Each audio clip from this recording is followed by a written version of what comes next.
Bon, hello, petit Twix, on n'oublie pas. C'est normal si j'ai pas trop la cam, en fait la caméra elle est là, l'objectif il est là exactement, je suis avec mon tel, j'ai mon PC qui est là. Donc en vrai des fois si je fais pas trop gaffe à vous, enfin, normalement je fais gaffe à vous mais bon. On a préparé le petit micro à côté. Va falloir qu'on parle. D'abord laisse-moi un peu le temps s'il vous plaît, je vais mettre un peu de la musique parce que c'est important pour moi là. Là, on va discuter bien lourd, bien lourd. Enfin discuter, du coup c'est moi qui vais parler et après vous allez me répondre en message. Donc voilà, tac.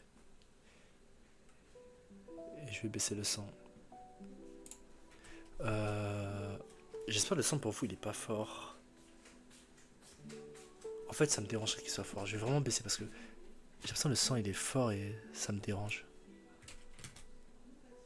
Au pire si vous écoutez pas c'est pas très grave. Je vais baisser parce que vraiment je vous jure j'ai l'impression que le son il est très fort. Bref. Va falloir qu'on parle. Je vous ai fait des... Hop là. Je vous ai fait des petites notes juste ici là. Et j'ai ma tablette portable. Enfin ma tablette. J'ai ma tablette de dessin. De base, je l'avais acheté pour quand je faisais du dessin. Donc je l'ai ici. Comme ça, si jamais je dois faire des dessins sur Paint, on va le faire. Les gars, va falloir qu'on parle du capitalisme. Déjà, la vidéo elle sera sur YouTube. Parce qu'en fait, j'essayais de la faire sur mon téléphone pour la publier sur Insta. Ça prenait trop de temps. Je vous jure, les gars, à la fin, j'ai parlé quoi, 40 minutes. C'était horrible. Ça prenait trop de temps. Donc on va le faire comme ça, je vais la publier sur YouTube. Mais du coup, vu que c'est sur YouTube, elle est publique. Donc, à mon avis, n'importe qui peut la voir. Sachez donc, si vous êtes un random mais vous ne me connaissez pas, je m'appelle Prince, ok. Je suis un étudiant en deuxième année en éco-G. Mais de base, cette vidéo, elle est vraiment faite pour mes potes. C'est parce qu'en fait, c'est des potes que je connais sur Insta. Je la balance après le lien sur Insta, etc. Donc, grosso modo, de base, la vidéo, elle est pour mes potes. Elle n'est pas forcément pour vous, parce que je vous connais pas. Mais vous pouvez quand même être posé, parler dans les commentaires, il n'y a pas de problème. Je serai ravi de vous répondre parce que j'ai besoin d'avoir le plus d'avis possible. Les gars, va falloir qu'on parle du capitalisme. J'en ai ma claque du capitalisme, j'en ai marre du capitalisme. Si vous me connaissez, vous savez très bien que moi je suis the one. Vraiment, je suis le mec qui fait l'apologie du capitalisme. Tu vois, vraiment, j'adore le capitalisme, ça crée des merveilles. Avec le capitalisme, on a envoyé des hommes sur la Lune. Avec le capitalisme, on a jamais été autant riche. Franchement, notre génération n'a jamais été autant riche. Déjà, genre, sur l'histoire de l'humanité, tu connais personne qui est autant riche que notre génération. Donc, le capitalisme fait vraiment des merveilles. Mais, faut être honnête, les gars, c'est claqué au sol. D'accord, c'est claqué. Franchement, le capitalisme, on est dans la merde. Je vais ralentir un peu le rythme. Parce que je vous ai dit, ça va prendre du temps. Donc prenez-vous quelque chose, un café, je sais pas. Mais posez-vous, tu vois. En plus, j'ai la musique dans les oreilles. Vous, je sais pas si vous l'avez. J'ai vraiment baissé parce que j'ai l'impression que ça vous dérangeait, mais bon. J'ai un peu l'augmenté. Mais juste un petit peu parce que j'ai vraiment peur que ça vous dérange. Ok. Oups. Bon, en plus, il y a une pub. Génial. Je vous coupe le son de la pub. Comme ça vous dérange pas. Et quand ce sera fini, je vais vous la remettre. Hop, je ramasse mon petit cahier, j'ai fait tomber. Ok. On va prendre deux pays. On va prendre le Royaume-Uni et la France. Là encore ça va, je vous ai pas encore perdu, ok. On va prendre deux pays. Dans ce cas-là, on va étudier plutôt le Royaume-Uni. Mais après vous allez voir l'importance de la France. Mais pour l'instant on va étudier le Royaume-Uni, ok. Non mince. Je vais vraiment baisser parce que la pub me tape dans les oreilles là. Si vous savez l'économie, vous savez que l'économie, elle est sous forme de pyramide. En fait, ce qui se passe, en fait, depuis tout à l'heure, je regarde l'écran et je regarde pas l'objectif qui est là, c'est n'importe quoi. Donc désolé les gars si des fois je vous regarde pas, c'est juste que laissez tomber, ça crée des problèmes. Donc, l'économie c'est une pyramide. Au début, en bas là, vous avez les matières premières. Vraiment le bas de la pyramide, vous avez les matières premières. C'est vraiment la base. C'est-à-dire qu'on ne peut rien créer sans matières premières. Vous allez voir en fait que plus on monte, et en fait on ne peut pas créer le dessus sans le dessous. C'est d'où la pyramide. Donc au début, vous avez les matières premières, c'est le socle, le premier socle. Vous ne pouvez rien créer sans matière première. Par matière première, j'entends le grain, j'entends les poissons, j'entends le fer, j'entends le charbon, j'entends le bois, j'entends le pétrole. Les matières premières, quoi, vous connaissez. Ensuite, j'ai appelé, du coup j'ai en anglais, factories, des usines. Grosso modo, c'est le manufacturing. C'est ce qui va permettre de transformer la matière première en un produit fini. Ok. Et tu ne peux pas avoir d'usine sans matière première, c'est impossible. Essaye de faire une chaise sans avoir du bois et tout le reste. Vous comprenez bien que c'est inutile. D'où justement la pyramide. Et après, tu as les services. Les services, c'est vraiment... Revenez à vos cours des SES. Après, si vous êtes un peu vieux pour les SPO et vous n'avez jamais fait SES, Grosso modo, c'est j'utilise mon temps et mon énergie pour rendre service à quelqu'un, pour faire quelque chose pour quelqu'un. Par exemple, quand vous allez chez le coiffeur, il vous rend un service, il vous coupe les cheveux, tu vois. C'est pas un bien, c'est pas du manufacturier, mais il échange son temps et son énergie pour vous rendre service, pour vous couper les cheveux. Ça peut être couper les cheveux, ça peut être les VTC par exemple, enfin les VCT. VTC ou VCT VCT plutôt, non? Pour les voitures, les Uber. Grosso modo, voilà. Donc vous voyez, il y a plein de services. Quand je vous dis service, vous commencez un peu à comprendre. En fait, c'est juste, c'est juste quand vous échangez de l'argent contre quelque chose, mais c'est pas un bien. Ok. Genre quand j'achète une coupe de cheveux, j'achète un service, c'est pas un bien, c'est pas matériel une coupe de cheveux. Pourtant, tu payes bien. C'est ça, grosso modo, un service. Je sais pas vraiment si j'essaie à bien m'exprimer, mais de toute façon, je sais que mes potes, vous êtes quand même pas très cons, vous avez quand même fait SES, vous savez un peu. Mais si vous n'avez pas fait SES, allez sur internet, allez voir la définition de service, c'est assez simple. J'explique mal, c'est ma faute, mais je vous promets, c'est assez simple. Et après, par contre, moi, j'ai rajouté un petit truc, parce qu'en général, on s'arrête là. On dit juste le primaire, le secondaire et le tertiaire, et on s'arrête là. Moi, j'ai rajouté un truc, et vous allez voir après pourquoi ça a toute son importance, c'est, j'appelais ça la finance. C'est vraiment le petit bout de la pyramide tout au bout là, c'est la finance. Vous allez comprendre après pourquoi c'est utile. Et donc, quand on se développe du bas vers le haut. On se développe d'abord des matières premières jusqu'à la finance. C'est comme ça qu'on se développe. Donc la pyramide, elle est comme ça, et nous, on part du bas vers le haut. C'est comme ça qu'on se développe. Et donc, dans notre cas, on a bien dit qu'on avait le Royaume-Uni et la France. Moi, j'ai dit qu'on a se focus qu'au Royaume-Uni. La France, vous allez voir après. Pour ça, on prend le Royaume-Uni. Les deux sont des pays pauvres. Dites-vous là, par exemple, on est au Moyen-Âge, ok? Donc les deux sont des pays pauvres, tout est pas développé, le PIB, tout ça, ils connaissent pas encore. Vraiment, c'est. Ils ont rien, tu vois. C'est vraiment le Moyen-Âge le truc. Ils ont encore les nobles et tout, tu connais le truc, tu vois. Et le Royaume-Uni, du coup, décide de se développer. Comment il fait le Royaume-Uni pour se développer? C'est extrêmement simple. Au début, le Royaume-Uni, il va développer, comme je vous ai dit, ses matières premières. Donc, par exemple, le roi va utiliser sa thune pour dire cherchez-moi des gisements de fer, par exemple. Ou alors allez couper du bois. Donc voilà, on va créer une nouvelle entreprise. Ça peut être le public, ça peut être le privé, peu importe, mais l'idée c'est que voilà, on va d'abord développer le secteur primaire. Donc je sais pas, par exemple, on va aller trouver du bois, donc on va commencer à couper un arbre, puis deux arbres, puis trois arbres, on va faire un peu de déforestation, et après on va utiliser ces ressources-là, ces matières premières-là, pour l'exporter, pour les vendre à l'étranger, pour les vendre à d'autres pays, par exemple, qui ont besoin de bois, qui ont besoin de fer, bref. On va les vendre, quoi. À l'époque, par exemple, pourquoi on disait qu'à l'époque, la France était le grenier du monde? Parce qu'en fait, ce qui se passait en fait en France, la France cultivait justement du grain, et après, elle allait le vendre aux autres pays en situation de famine. C'est exactement ça. Le grain, c'est matière première, c'est juste tu plantes dans la terre et t'attends que la terre elle te le fasse pousser, quoi. Et après, tu vas l'exporter. Donc là, c'est dans le même cas avec le Royaume-Uni, mais ça peut être le fer, le bois, peu importe. Vous avez compris l'idée. Donc, une fois que j'ai fait de la déforestation, je vais aller vendre ce bois. Et je vais toucher de l'argent. Et là, il y a deux choix. Soit je suis un pays pauvre et je reste pauvre. C'est notamment d'ailleurs ce que font en fait les pays africains et un peu tous les pays corrompus et tous les pays un peu merdiques qui aujourd'hui encore ne sont toujours pas développés. C'est que on va vendre des matières premières et on va consommer l'argent qu'on a gagné. Donc par exemple, on va les dépenser dans la dépense publique, on va faire de la corruption. Bref, vraiment juste si je vends mon bois et je touche 1 milliard, je claque les 1 milliard, d'accord? Je les dépense, je les graille, je vais me faire plaisir, tu vois. Et là, tu as le deuxième choix, c'est ce que va faire du coup notre exemple le Royaume-Uni, c'est on va gagner 1 milliard, il y aura une petite partie qui va aller dans les dépenses publiques, donc on va alimenter les dépenses publiques, etc. Si on a un déficit, bref, peu importe. Mais par contre, il y a une grosse partie qu'on va appeler l'épargne. À quoi va servir cette épargne? En gros, c'est de l'argent qu'on met de côté. Ça sert parce que, avec cette épargne, on va par exemple pouvoir faire en sorte qu'on a cherché un deuxième gisement. Par exemple, je sais pas, si au début on a trouvé une mine de fer et on exporte du fer, avec l'argent qu'on va gagner, on va mettre un peu de côté, donc on va créer d'épargne. Et une fois qu'on a assez d'épargne, on va maintenant lancer une deuxième expédition pour trouver un deuxième gisement de fer, etc. etc. Et là, vous commencez à comprendre l'idée. Donc au début, je trouve un truc, je l'exporte, je gagne de l'argent, je mets assez de côté pour pouvoir chercher encore une deuxième fois ce truc, ou encore autre chose. Donc par exemple, si par exemple je fais de la déforestation, bah, avec l'argent de la déforestation, je vais aller chercher justement des mines de fer, et puis après des puits de pétrole, et puis vous avez compris l'idée, quoi. Grosso modo, on va élargir notre, nos matières premières, notre champ de matières premières. Et c'est comme ça qu'un pays se développe au départ, qu'avec le socle. Arrive le moment là où, ça y est, on a fini les matières premières, on ne peut plus du tout extraire. T'as beau vouloir trouver de nouvelles matières premières, il n'y en a pas. Il y en a zéro. Et là, c'est assez intéressant, parce qu'il va se passer un truc. Vu qu'il n'y a plus de matières premières, là, il y a deux choses qui se passent. Enfin, deux cas. Il y a deux cas. Deux possibilités. Première possibilité, tu n'as plus de matières premières, voire que tu en as encore, mais tu n'as plus de population. C'est-à-dire que tu n'as plus assez de main-d'œuvre pour aller chercher de nouvelles ressources. C'est-à-dire que par exemple, il y a un nouveau pic pétrole, mais tout le monde a déjà un travail. Ça, c'est un cas avancé, on va y revenir, vous allez comprendre après. Ça, c'est un cas que j'appelle le plein emploi. Vous inquiétez pas, on parlera du plein emploi après.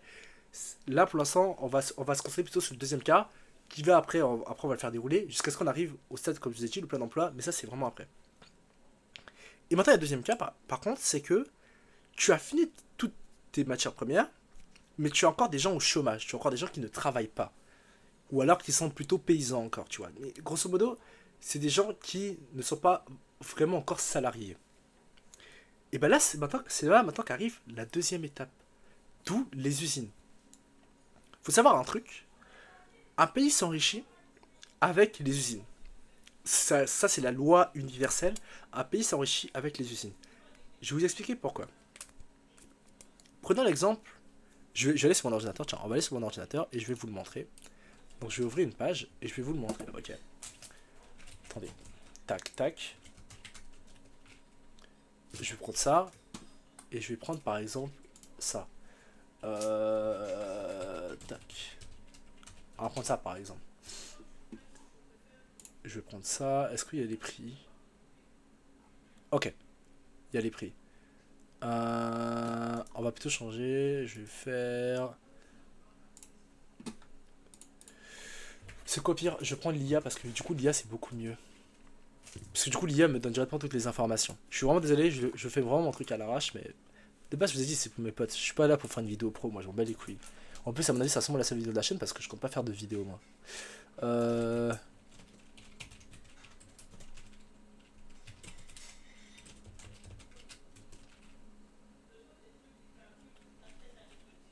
Tac.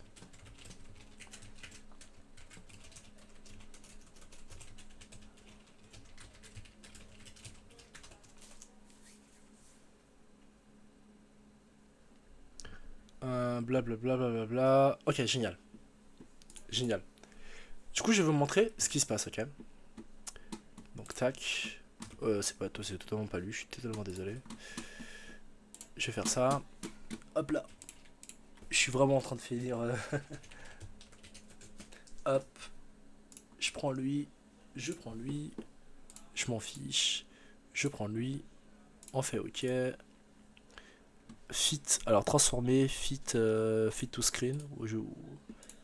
Ok. Et je transition. Nice. Donc, regardez un peu. Le prix d'un chocolat. Le prix d'un chocolat. Ok. Le prix d'un kilo de cacao, de chocolat. C'est aux alentours de 5000 dollars. 5000 euros. Vous pouvez faire 1 dollar en euros. On s'en fiche. L'idée, c'est la. Vous avez compris un peu le prix. 5000 euros. Et là, ce qui est assez intéressant. Alors, attendez. Tourne autour de. Ah non, merde, c'est la tonne. Du coup, le prix au kilo, c'est 5 balles. Ok, 5 balles le prix au kilo. C'est bon. Prix au kilo, 5 balles. Et là, ce qui est assez intéressant, on va aller voir.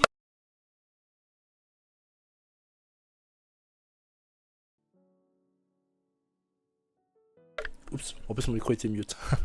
Bref, tout d'abord, désolé, je suis allé prendre un truc à boire. Donc, du coup, comme vous voyez là, on a un prix au kilogramme qui est de 5 dollars, 5 euros, ce que vous voulez. Par contre, si vous prenez un chocolat light et vous voyez le prix au kilo est de 23 euros. On est passé de. Allez, prenons 30 euros, ça en fout, ok? On est passé de 5 euros à 30 euros. Il y a 25 euros de profit qui ont été faits. 25 euros. Où sont passés cette thune? Comment c'est possible? Comment t'as fait 25 euros de profit? Enfin, c'est malade, quoi. Et ben ça peut s'expliquer d'une seule manière. Les entreprises. Comme je vous ai dit, on a le socle comme ça, avec donc la base, les usines, les services. Et en fait, les entreprises sont celles qui vont créer cette valeur ajoutée. C'est celles qui vont faire passer le cours C'est ça qui va faire passer le cours de 5 euros à 30 euros. Donc les 25 de marge, c'est eux. Et là, c'est assez intéressant. Parce qu'en fait, il va se passer un truc. C'est que, donc les entreprises, c'est la valeur ajoutée. Je suis désolé, je suis en train de lire mes notes en même temps. Et donc, ce qui va se passer en fait pour le Royaume-Uni, ils vont développer leur matière première. Mais le problème, c'est comme je vous ai dit, pour développer les matières premières, ils ont dû d'abord ils ont d'abord dû créer de l'épargne pour redévelopper les matières premières, puis créer de l'épargne, puis développer les matières premières, etc., etc. Le problème, c'est qu'une fois que toutes les matières premières sont développées, tant qu'ils ont encore du chômage, des gens qui ne travaillent pas, ou alors des gens qui ne sont pas encore pleinement salariés, bah, ils vont continuer encore à créer de l'épargne. Mais comme je vous ai dit, cette épargne, elle ne peut plus augmenter les matières premières. Alors qu'est-ce qu'ils vont faire? Ils vont utiliser maintenant cette épargne pour créer des usines. Donc pour créer des Dassault, bref, peu importe, des usines comme vous voulez, des usines de chocolat Lindt, des nouvelles entreprises. Vous prenez ce que vous voulez. Mais l'idée est juste de créer des usines. Et pourquoi est-ce qu'on crée des usines? Comme je vous ai dit, c'est pour la valeur ajoutée, mais c'est tout pour autre chose. Le but d'une usine est de ne plus exporter de matières premières. Par exemple, si mon pays, je prends par exemple le cas du Qatar, qu'on connaît tous, hein, Dubaï, l'argent du pétrole. On sait tous ce que c'est l'argent du pétrole. Par exemple, ce que Dubaï va faire, c'est d'abord je développe tout le pétrole tout mon seul. Je vais exporter que du pétrole. Et après, ce que je vais faire une fois que j'ai vraiment exporté tout mon pétrole possible, je vais commencer à créer des raffineries de pétrole. Mais cette fois-ci, je ne vais plus exporter du pétrole brut, mais du pétrole raffiné. Et sachez que le coût du pétrole brut à Dubaï ou au Qatar, c'est environ 3 euros. Des fois 5 euros, ça va un peu augmenter.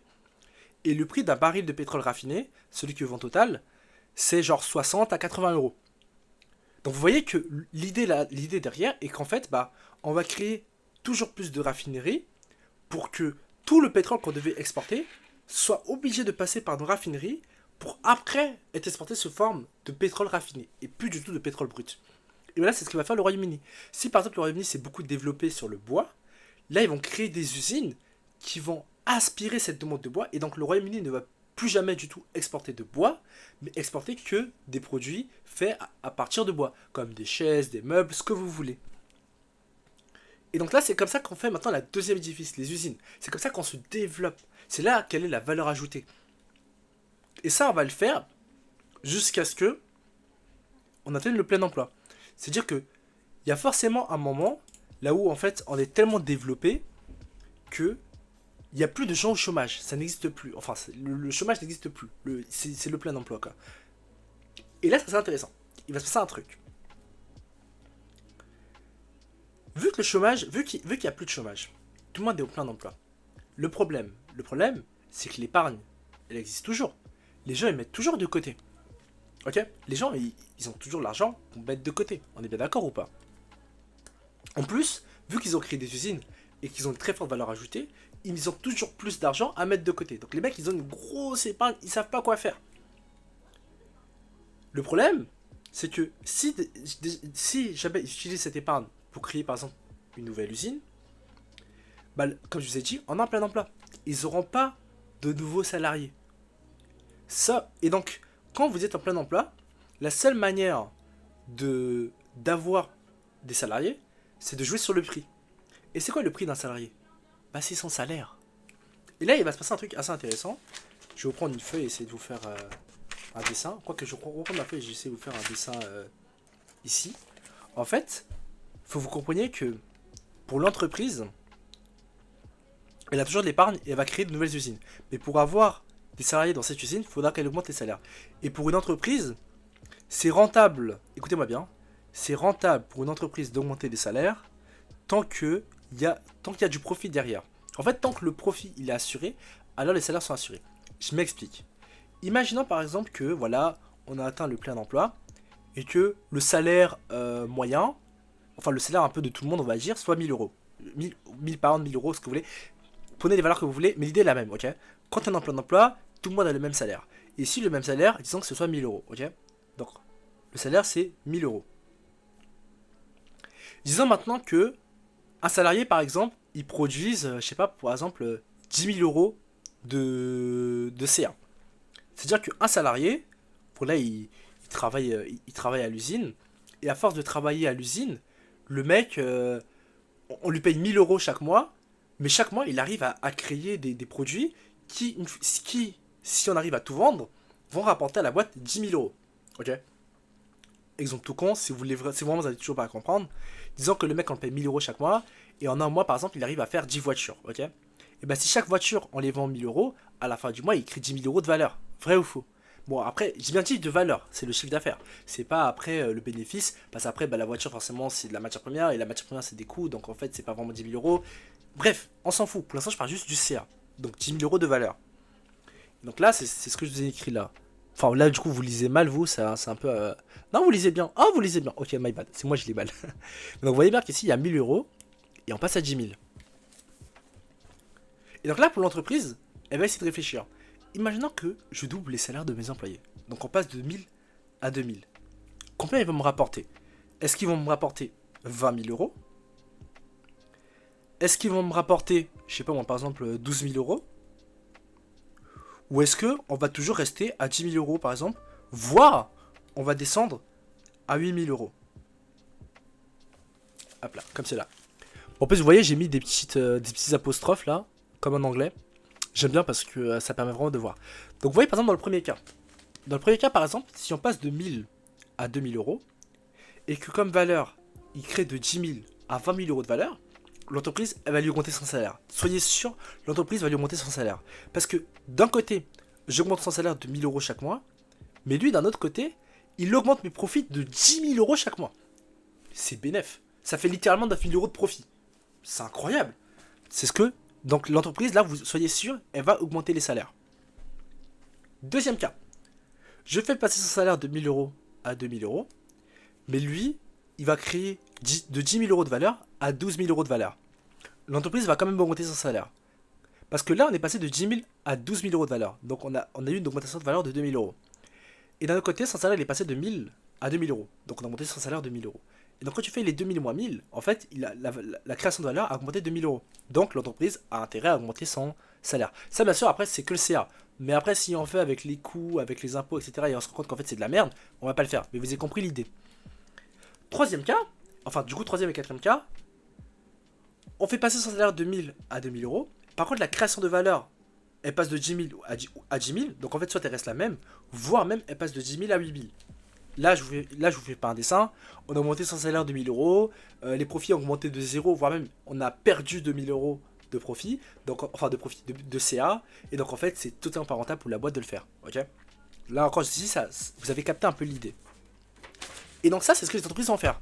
Donc, si par exemple, elle voit que c'est rentable, donc elle va créer sa nouvelle usine, elle va augmenter ses salaires. Et du coup, elle va. Et donc, en fait, ça fait qu'il y aura une guerre, si vous voulez, entre les usines. Où en fait, bah, finalement, ce sera le secteur le plus rentable qui va attirer le plus de salariés. Bah oui, regardez. Si par exemple, il y a des usines de, je sais pas, par exemple, de meubles, ok, qui font des chaises.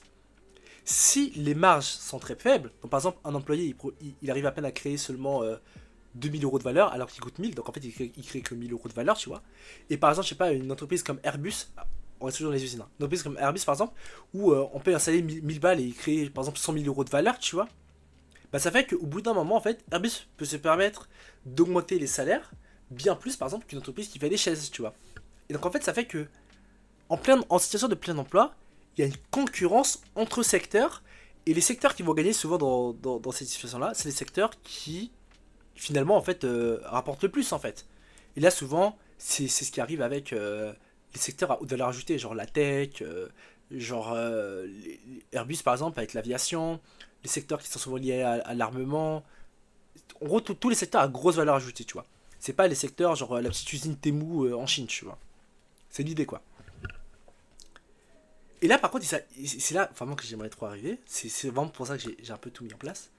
On arrive à une situation extrêmement intéressante que j'appelle le plein emploi et le plein salaire. Le plein emploi, vous savez déjà, je vous ai dit, c'est quand tout le monde a finalement tout le monde a un job, quoi. Et d'ailleurs, en plus, ça revient à ce que je vous ai dit au début, c'est que la situation de plein emploi, avec les ressources, etc., c'est la même situation. Arrive maintenant la situation de plein salaire. Le plein salaire, c'est comme je vous ai dit, une fois que les entreprises elles se sont bagarrées sur est-ce que je peux augmenter mon salaire ou pas et est-ce que ça vaut le coup, ben là maintenant, le plein salaire, c'est vraiment quand, ça y est, on ne peut, genre vraiment, toutes les entreprises, je dis bien toutes les entreprises, toutes les usines ne peuvent plus augmenter leur salaire. C'est-à-dire que vraiment, on a atteint le salaire d'équilibre. C'est le salaire vraiment, tu l'augmentes, c'est rentable pour personne. Il n'y a aucun secteur d'activité pour qui c'est rentable d'aller au-dessus de ce salaire-là. Disons par exemple que là, au Royaume-Uni, ce soit 4 000 € par mois. Ok. Ok, donc, vous voyez, en plus, on est passé de plein emploi 1 000 € à plein salaire 4 000 €. C'est pas mal. Et ça, en plus, c'est bénéfique pour les salariés. Donc, en gros, les gens normaux. Petit Twix. Et là, il arrive un truc assez intéressant. À 4 000 € de plein salaire, il y a deux choses qui se passent. Il y a deux cas. Premier cas, l'État décide d'amener des migrants. Parce que, comme je vous ai dit, il y a toujours une très grosse épargne. Oui, n'oubliez toujours pas qu'à chaque fois, à chaque étape du processus, l'épargne, elle est toujours là. Il y a toujours une épargne qui existe et elle continue d'être alimentée, elle continue d'exister, ok. Donc, en plein salaire, il y a toujours une épargne. Mais l'épargne, elle ne peut pas ouvrir une nouvelle usine parce que déjà, elle n'aura pas de salariés et même si elle essaie d'être compétitif, c'est pas rentable pour elle d'augmenter beaucoup plus ses salaires, ok. Donc, l'épargne est toujours là. Du coup, l'État décide d'amener des migrants. Elle décide d'amener de la population venue d'ailleurs. Comme ça, bah, il y aura beaucoup plus de gens pour travailler et donc on pourra faire des usines. Problème. Il y a un problème.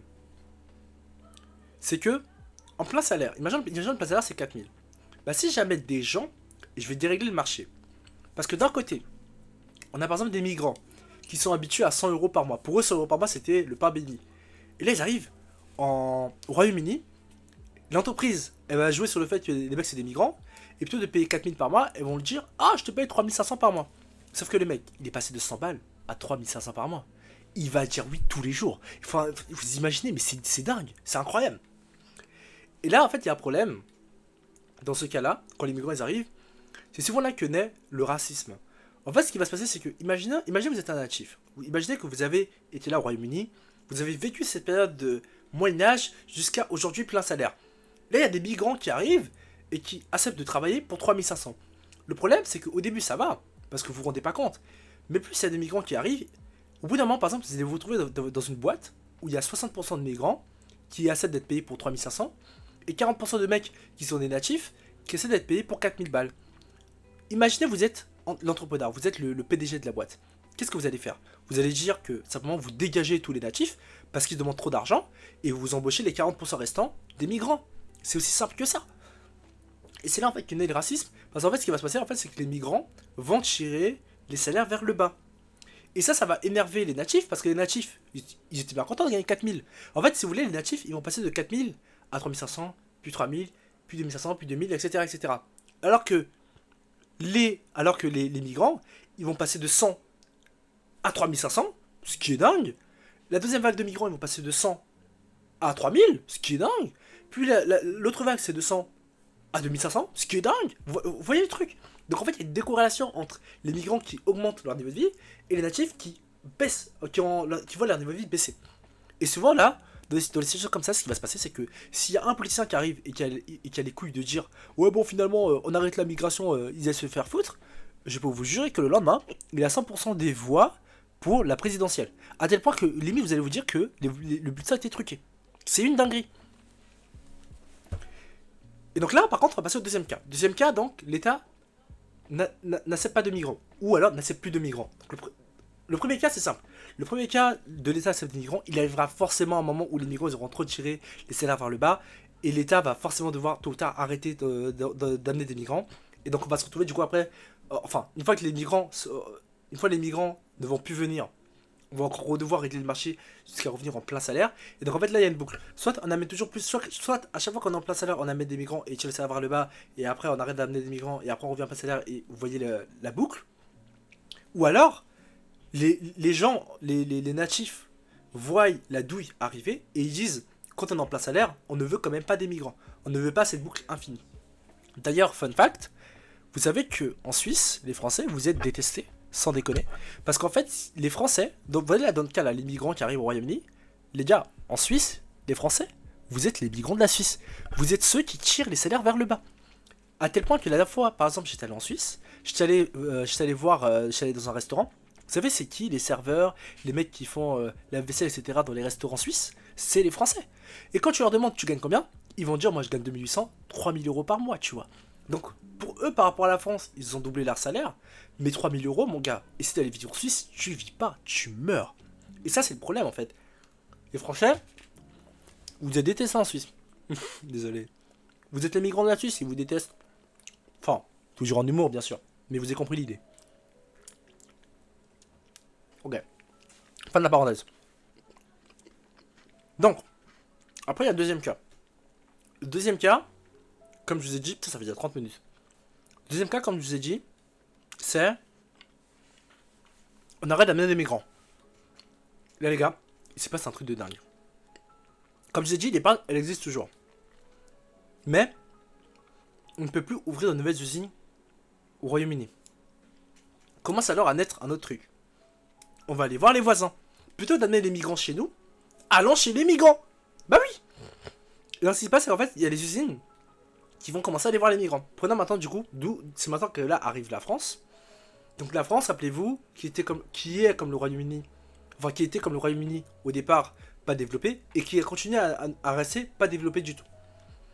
Les Anglais vont arriver en France, ils vont voir le pays qui ressemble au Royaume-Uni d'avant, ils vont se dire, ah, il y a une opportunité à se faire ici. Qu'est-ce qu'ils vont faire comme opportunité à votre avis? Ils vont arriver à voir l'État français, ils vont leur dire, mon gars, tu vois le Royaume-Uni, tu vois comment on est pété de thunes? Viens, on t'aide à être comme le Royaume-Uni. En échange, tu nous laisses créer nos entreprises en France et tu nous laisses pouvoir exploiter tes ressources, tes matières premières, voire même créer des usines plus tard. Bon, bien sûr, l'État français... Alors, là, ça c'est intéressant. Vous allez me dire, c'est quoi l'intérêt pour les Anglais de faire ça? Bah, l'intérêt pour les Anglais de faire ça, c'est que ça va augmenter les profits. Bah oui, rappelez-vous, au Royaume-Uni, ils ont exporté de la thune, ils gagnaient de l'argent comme ça, parce qu'ils ont développé le secteur primaire, puis le secteur secondaire. En le faisant chez les Français, ils vont pouvoir gagner plus d'argent grâce aux ressources françaises. C'est totalement dans leur intérêt. Et vous allez dire maintenant, dans ce cas, c'est quoi l'intérêt pour la France de faire ça aussi? Bah, l'intérêt pour la France, il est extrêmement simple. Premièrement, comment le Royaume-Uni s'est développé? C'est grâce à l'épargne. Mais comment elle a fait cette épargne? Ça a pris du temps. Il fallait d'abord développer la première, par exemple, je sais pas moi, la première déforestation ou la première ressource je sais pas moi, de fer par exemple. Et après, il a fallu constituer de l'épargne. Puis après, faire la deuxième. Puis après, faire de l'épargne. Puis la troisième. Mais faire de l'épargne, ça prend du temps. Or là, imagine, t'es français. Et les Anglais qui arrivent et te disent, mec, l'épargne, on a pris du temps à le faire. Mais nous, on arrive déjà avec de l'épargne. T'as pas besoin d'attendre, on a déjà de l'épargne. Donc en fait, ça fait que si le Royaume-Uni, par exemple, s'est construit en 100 ans, la France, elle, va pouvoir se construire en 50 ans grâce à l'argent du Royaume-Uni. Donc, vous voyez la différence. Et en plus, ça range la France parce que, comme j'ai dit tout à l'heure, on a le plein emploi, puis après on a le plein salaire. Mais un citoyen qui a un bon salaire, c'est un citoyen qui ne se rébelle pas, c'est un citoyen qui ne va pas créer de problème, c'est un citoyen qui essaie de se faire baiser par la politique, c'est logique. Et donc, c'est dans l'intérêt des Français que leurs citoyens aient des bons salaires et une bonne vie, comme ça ils se rébellent pas, et comme ça les citoyens peuvent faire un peu ce qu'ils veulent, quoi. Ils sont bien, quoi. Donc 99% du temps, ces pays-là vont accepter. Donc là, en l'occurrence, des pays comme la France vont accepter. Et donc, arrivent du coup les Anglais, qui vont d'abord développer le secteur primaire. Une fois le secteur primaire il est bondé, s'il n'y a toujours pas de plein d'emploi, on commence à développer le secteur secondaire, jusqu'à ce qu'il y ait le plein d'emploi. Une fois qu'il y a le plein d'emploi, on va le développer jusqu'à ce qu'il y ait après le plein salaire. Et là, arrive maintenant... Alors, il y a le troisième, mais j'ai passé à la quatrième. Vous savez, le tout en haut de la pyramide. Ne vous inquiétez pas, après ça va faire sens. Ok. Vous êtes une entreprise anglaise. Vous bossez, vous avez des entreprises en Angleterre, et maintenant vous avez des entreprises en France. Sauf que les lois en Angleterre, c'est pas les mêmes qu'en France. La loi française n'est pas pareille que la loi anglaise. Donc déjà, il y a un besoin. On veut pouvoir régler, on veut pouvoir savoir quelles sont les lois françaises. On veut pouvoir être dans la légalité. Bah oui, on veut pas créer une entreprise illégale quand même. On n'est pas des narcotrafiquants, voyons. Ensuite, il y a autre chose aussi. La comptabilité française, c'est pas la même que anglaise. Vous êtes bien d'accord avec moi? Donc, il nous faut des avocats en France, mais des avocats aussi en Angleterre. Donc en fait, en ayant comme ça justement des investissements à l'étranger, on commence à créer des usines, on commence à créer justement un patrimoine, si vous voulez, en faisant cette richesse à l'étranger, commence du coup à naître un besoin de d'internationalisation. On a besoin de gens capables de comprendre la structure internationale, de pouvoir organiser des chaînes de production internationales, de pouvoir commencer justement à savoir les lois, les règles, comment on fait la compta, etc. à l'international. Et donc, commence à naître un truc au Royaume-Uni qu'on appelle le quartier des affaires, ou le secteur financier. Grosso modo, va commencer du coup à apparaître des comptables, voire des comptables spécialistes dans la fiscalité, des comptables internationaux. C'est des gens qui sont capables de te faire une comptabilité entre deux pays différents, tu vois. C'est des gens qui sont capables de regarder justement quel est le taux d'imposition en France, quel est le taux d'imposition en Angleterre, est-ce qu'on peut faire un montage financier pour éviter le plus d'impôts possible. Va commencer à naître aussi, du coup, des gens qui comprennent très bien du coup la loi française et vont commencer à dire par exemple ok la loi française elle dit ça, la loi anglaise elle dit ça, en Angleterre on peut pas faire ça mais en France on peut faire ça tu vois, et etc etc. Donc c'est ça qui va commencer à se créer. Et donc vous imaginez bien que ça déjà ça va pas se créer en France, ça va se créer en Angleterre parce que c'est là-bas qu'est l'argent, c'est là-bas que sont les sièges de ces entreprises là, c'est là-bas que du coup ça va créer le premier quartier des affaires, donc là en l'occurrence ce sera la City. Et il commence à se passer un truc assez intéressant, c'est que comment les rémunère cela? Rappelez-vous, en Angleterre, on est en plein emploi et en plein salaire. Donc, si un avocat il arrive, il faut qu'il gagne au moins 4000, voire plus, tu vois. Et là, arrive un truc intéressant. Comment ils sont rémunérés ces gens-là? Comment ils gagnent leur argent pour le faire? Bah, c'est très simple. Je vais les prendre 5 pélos. Je vais leur dire, toi tu seras comptable international, toi tu seras avocat international, vous allez faire des études, bref, peu importe. Et je vais vous embaucher. Je vais vous embaucher combien? Je vais vous embaucher 10K par mois. Donc les mecs, ils me coûtent 50K par mois, vous êtes bien d'accord? Donc les mecs me coûtent 50K par mois. Hop, je note. Et rappelez-vous, le plein salaire, c'est 4K par mois. Et là, je leur paye 10K par mois. Donc, peu importe dans quelle entreprise je vais, peu importe dans quelle usine je vais, si je leur dis 10K, les mecs, ils dégagent et ils viennent. Direct. Il n'y a pas à réfléchir. Bien. Le problème, c'est qu'il faut que je les paye ces 50K par mois. Comment je les fais? Bah, c'est extrêmement simple. Je vais aller voir ces entreprises, justement, qui ont commencé à faire des investissements à l'étranger, qui ont besoin d'argent. Et je vais leur dire, mon gars, paye-moi 100K par mois, et je te fais ta compta, et je m'assure que tu sois dans la légalité à l'international. Donc, les mecs me payent 100K par mois, du coup, j'embauche 50K de profit par mois, et en plus, je paye mes employés 10K par mois. Et je vois ce que vous dire. Oui, mais là, t'as pris le cas là où les entreprises essaient de payer, qu'est-ce qu'ils disent Enfin, est-ce que t'es sûr qu'elles vont payer? Ah ah, on arrive. Disons qu'au Royaume-Uni, le salaire maximal, donc le salaire en plein emploi, enfin le salaire vraiment max quoi. Je sais même plus comment j'appelais ça avant. Bon, là je l'appelais salaire max, je sais pas avant comment je l'appelais. Soit de 4K par mois. Mais rappelez-vous, avant, la France ressemble au Royaume-Uni d'avant. Donc imagine par exemple que là au Royaume-Uni, enfin en France, le salaire soit de 1000 balles par mois. Ce qui va se passer, les entreprises anglaises, vous êtes d'accord avec moi, c'est les mêmes personnes, enfin ça reste des humains. Donc ça veut dire que si j'arrive à former les Français comme des Anglais, c'est-à-dire que je leur donne les mêmes machines, je leur donne la même formation, normalement les mecs sont capables de me produire la même valeur. C'est-à-dire que si un Anglais peut me produire 10K par mois de valeur, le Français peut aussi me produire 10K de valeur par mois. Enfin, oui c'est ça. Sauf que, il a la douille. L'Angleterre, l'anglais, il me coûte 4K. Mais le français, il me coûte que 1000 euros. Donc ça fait que l'Angleterre, en Angleterre, j'ai 6K entre guillemets de CA qui rentrent dans la boîte, enfin de CA, peu importe, mais en tout cas j'ai 6K qui rentrent dans la boîte. Et bon, en France, j'en ai 9. Et donc ce qui va se passer, c'est là que c'est assez intéressant. Avec 9K par mois, si, imagine par exemple j'arrive à avoir au moins 10 employés, ça me fait 90K qui me rentrent dans la boîte. Et si j'arrive à aller jusqu'à 20 employés, ça me fait 180. Et sur les 180, si je peux payer seulement 100K par mois, mais être sûr que ma compta, que ma fiscalité et que ma réglementation est totalement en ordre, en rigueur, voire même optimisée au max, les gars, c'est super cher payé. Enfin, c'est peu cher payé. Ça veut dire que là, en seulement 20 employés, bon j'ai pris 20 employés, mais en fait ça ferait plutôt 90K en 12 employés. En 12 employés, j'arrive, en fait il me faut 12 employés pour payer le contrat de 100K par mois. Mais, avec 100K par mois, que j'ai 12 employés, que j'en ai 100, que j'en ai 1000, c'est la même offre. Ils me font la même chose. Donc en fait, c'est totalement rentable parce que ça veut dire que, certes au début c'est cher, parce que 100K par mois c'est cher. Mais quand vous commencez à avoir 1000, 10 000 employés, avec chaque employé qui vous rapporte 9000. Vous voyez tout de suite qu'en fait c'est de la merde, c'est très peu cher payé. Enfin mais go, je le fais tous les jours, c'est évident. Et c'est là en fait que justement commence à être du coup la financiarisation en fait.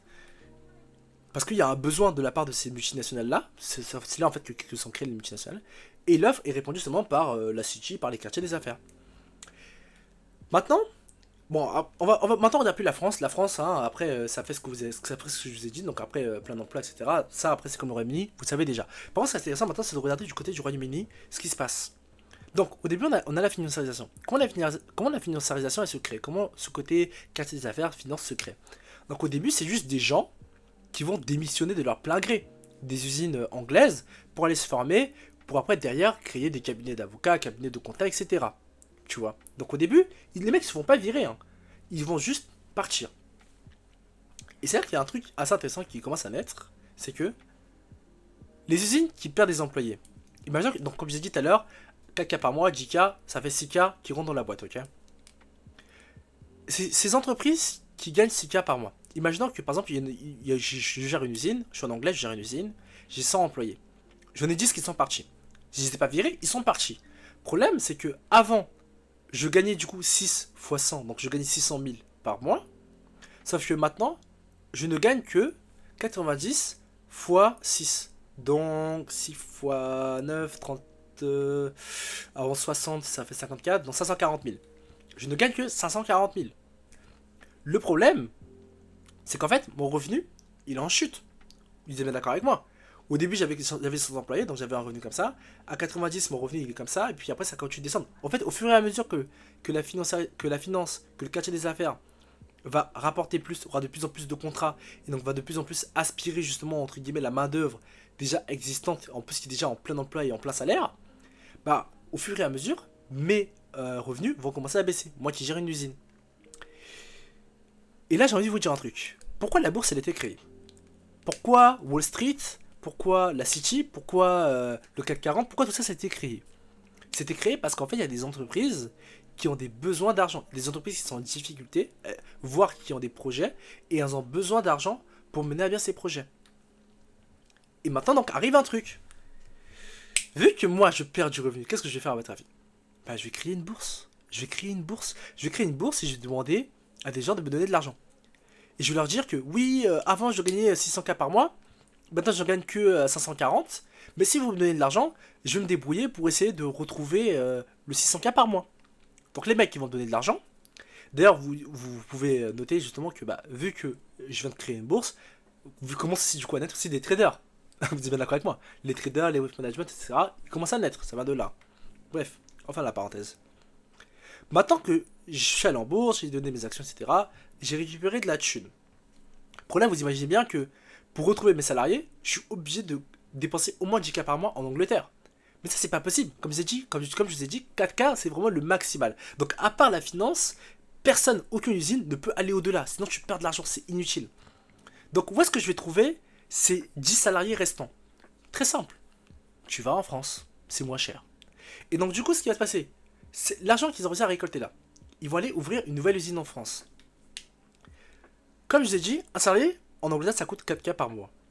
Et donc, imagine que le mec, par exemple, il a perdu 10 employés, il est demandé à la bourse 40K, et donc le mec, il a 40K, il se retrouve avec 40K.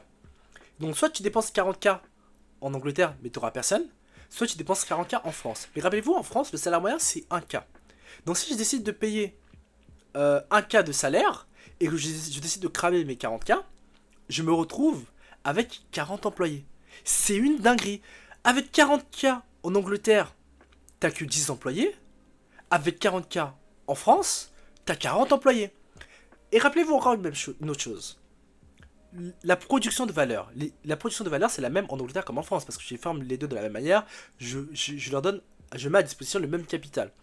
Donc si par exemple avant je paye 4K en Angleterre et que le mec me produisait 10K de valeur, en France je lui paye 1K et il me produit 10K de valeur. Mais sauf que là j'ai 40 employés. Donc ça veut dire qu'en fait, déjà un employé, je lui paye 1K, il me produit 10K, donc il me crée 9K de valeur. Mais en plus, sachant que j'en ai 40, donc en fait, tu fais 9 x 10, ça fait 90K, et tu multiplies ça par 4. Ce qui te fait 40, ce qui te fait 360 000. 360 000. Voilà combien me rapporte 40 employés en France. Et pour un même salaire, écoutez bien, pour un même salaire en Angleterre, c'est 6K fois 10. C'est seulement 60K. Là, avec des mêmes dépenses de salaire en Angleterre et en France, je gagne 300 000 plus. Et attention, là, c'est pas encore de la délocalisation. Là, pour l'instant, juste, je me rattrape. Mais ce qui va se passer, c'est qu'au début, avec la financiarisation, etc., avec le quartier des affaires, les gens ils vont d'abord démissionner. Sauf que, maintenant que les entreprises vont mal, et donc qu'elles ont recours à la bourse, après avoir utilisé la bourse et avoir claqué de l'argent en France, et donc retrouver un revenu comme avant, voire même ayant maintenant dépassé, rappelez-vous, là il a fait 300 000 en plus. Ce qui va se passer maintenant, c'est que les actionnaires, ils vont commencer à mettre de la pression sur ces entreprises pour faire toujours plus d'argent. Bah oui, une fois que tu as goûté le miel, tu continues, tu l'aimes beaucoup le miel. Et donc, vu qu'il y a une grosse pression de la part justement de ces actionnaires, de ces gens qui possèdent des actions, de la bourse et tout, pour que les entreprises elles vendent toujours plus de cash, bah ce qui va se passer, les entreprises, elles sont maintenant obligées de fermer des usines en Angleterre pour aller les créer en France parce que ça rapporte plus. Là seulement naît la délocalisation. La délocalisation, elle n'existe pas tant qu'il n'y a pas une bourse. C'est seulement quand il y a une bourse que la délocalisation, elle naît. Parce que c'est la bourse qui va mettre la pression sur les entreprises pour faire toujours plus de cash. Ok? Rappelez-vous bien ça. Maintenant, on peut voir du côté des salariés, des employés. Et alors maintenant, on va voir du côté du système. Donc, dans un tel système, notamment en Angleterre, regardez ici, comment il marche le pouvoir. Le pouvoir, c'est d'abord les gens. Ok? C'est la base c'est les gens. Au-dessus des gens, il y a les politiciens. Et au-dessus des gens, il y a les entreprises. Donc les gens votent les politiciens. Et les politiciens obéissent aux entreprises. Pourquoi? Les politiciens pourraient très bien être au-dessus des entreprises s'ils veulent. Mais ils ne veulent pas. Tout simplement parce que les politiciens et les entreprises, ils marchent main dans la main. Les entreprises, en ayant pillé la France, entre guillemets, ils font plus de cash. Et avec ce cash-là, ils pourront le dépenser au lobbying, ils pourront payer les vacances des politiciens, pour que les politiciens soutiennent les entreprises pour aller toujours plus piller le monde. Donc en fait, les deux, ils marchent main dans la main. Donc en fait, c'est dans leur intérêt de juste en fait s'allier, en fait, c'est tout. Maintenant, ce qui est encore assez plus intéressant. Maintenant que, comme j'ai dit, commence à naître la délocalisation. En fait, il va se passer, moi j'appelle ça la polarisation, appelez ça comme vous voulez, je pense qu'il y a vraiment un terme technique pour ça, moi j'appelle ça la polarisation. Donc il y a un truc qui se passe là, la polarisation. En fait, grosso modo, ici vous avez le salarié. Ça c'est quand il est en plein emploi. Ensuite, l'usine, elle est délocalisée. Et là, en fait, il se passe deux choses. Soit le salarié, il a une épargne. Et dans ce cas, il va aller retourner à l'école, il va aller se former, il va aller apprendre la finance, le quartier des affaires, la comptabilité, les lois, etc. pour pouvoir aller travailler dans le secteur bancaire, dans le secteur, dans la compta, etc., dans les quartiers des affaires. Et là, ça va. Parce que du coup, en utilisant son épargne pour aller à l'école, et donc en fait, si vous voulez, en utilisant son épargne le temps qu'il est à l'école pour se former, il se forme parce que derrière, du coup, il y a un retour sur investissement puisqu'il va passer de 4K avant, puis il s'est fait virer, et maintenant qu'il s'est formé, il va passer à 10K dans les quartiers des affaires. Par contre, il y a un deuxième type, c'est les gens qui n'ont justement pas cette épargne-là. Alors eux, ils vont se retrouver du mauvais côté de la polarisation. C'est-à-dire que ils vont faire des jobs de merde. Parce que les mecs, du coup, ils n'ont pas les qualifications pour aller travailler dans le quartier des affaires. Et s'ils essayent de chercher du boulot à 4 000 par mois, ils en trouveront pas. Par contre, s'ils demandent moins, ils peuvent peut-être en trouver. Mais vu que le salaire max, c'est 4 000 par mois, et tout le monde, avant la délocalisation bien sûr, gagne 4 000 par mois, enfin gagner du coup 4 000 par mois, le coût de la vie est structuré autour de 4 000 par mois. C'est-à-dire que la bouffe, le loyer, etc., tout est structuré autour de 4 000 par mois. Les gens ils vivent bien avec 4 000 par mois. Mais quand tu descends en dessous de 4 000 par mois, tu commences de moins en moins à bien vivre parce que la vie là-bas, elle est faite en sorte que à 4 000 par mois, tu vives bien. Et donc en dessous, tu commences de moins en moins à. En fait, tu commences à avoir tes libertés réduites. Par exemple, la liberté de voyager, la liberté de pouvoir manger ce que tu veux, ça n'existe plus ça parce que tu n'as plus le salaire adéquat pour un tel niveau de vie. Et donc eux se retrouvent du mauvais côté de la polarisation. Et le problème, dans un système comme ça, souvent, c'est eux qui vont créer des problèmes. Ça, je suis déjà à 50 minutes. Je vous ai dit, ça allait être long. Et le problème, dans un système comme ça, c'est que eux se retrouvent du mauvais côté de la polarisation. Et donc, c'est souvent ceux qui vont casser les couilles des politiciens. C'est souvent eux qui vont dire taxer les riches, augmenter le salaire, ouvrez plus d'usines, abat la délocalisation, etc., etc. Sauf que, comme je vous ai dit, encore une fois, ces gens qui se retrouvent là-bas, c'est une minorité. Parce que pour l'instant, la majorité, elle est encore salariée. La majorité, elle a encore leur job. La délocalisation, elle commence, mais elle se fait pas d'un coup. Donc en fait, c'est vraiment une minorité en fait qui est en train de se plaindre. Donc déjà, ces gens-là, oubliez-les. En fait, les politiciens, ils vont dire, oui, bon, laissez-les parler. Dans tous les cas, les mecs, ils servent à rien. Parce que le jour des votes, il va se passer quoi? Le jour des votes. Le jour des votes, c'est une minorité. Regardez, je suis désolé de vous le dire, mais il faut le dire. Par exemple, quand vous regardez Kamala Harris contre Trump, pourquoi Trump, il a gagné par rapport à Kamala Harris? Parce que Kamala Harris, elle s'est focus sur les minorités. Oui, je sais, je suis un homme noir, etc. Mais Kamala Harris, elle a appelé aux hommes noirs, elle a appelé aux femmes. Mais quand vous regardez la population américaine, qui est la majorité? Quelle est la majorité des votants? C'est l'homme blanc. C'est aussi simple que ça. Donc, certes, tu as appelé la minorité. Mais si tu antagonises la majorité, mathématiquement, tu ne pourras jamais gagner. Parce que tu as besoin de la majorité pour gagner. Et avoir la majorité, c'est avoir au minimum, même petite partie, mais au moins le soutien de l'homme blanc, en fait, finalement.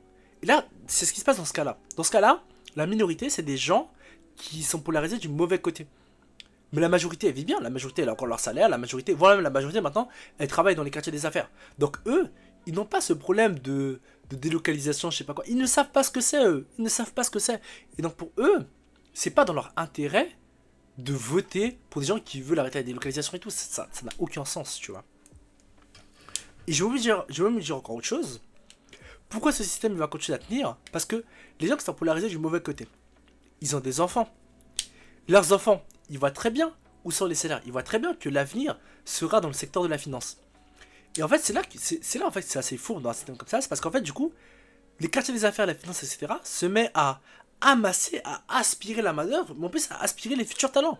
Parce que du coup, par exemple, à l'époque, un mec, il aurait pu être ingénieur, travailler dans la tech, être le futur médecin.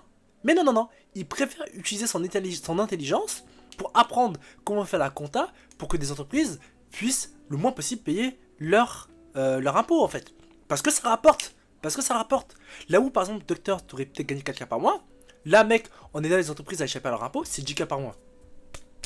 Le choix, il est vite fait. Le choix, il est vite fait. Et donc, en fait, ça fait que, les travailleurs actuels, certains vont être polarisés du mauvais côté. Et au fur et à mesure que le temps passe, ils vont de plus en plus être polarisés du mauvais côté.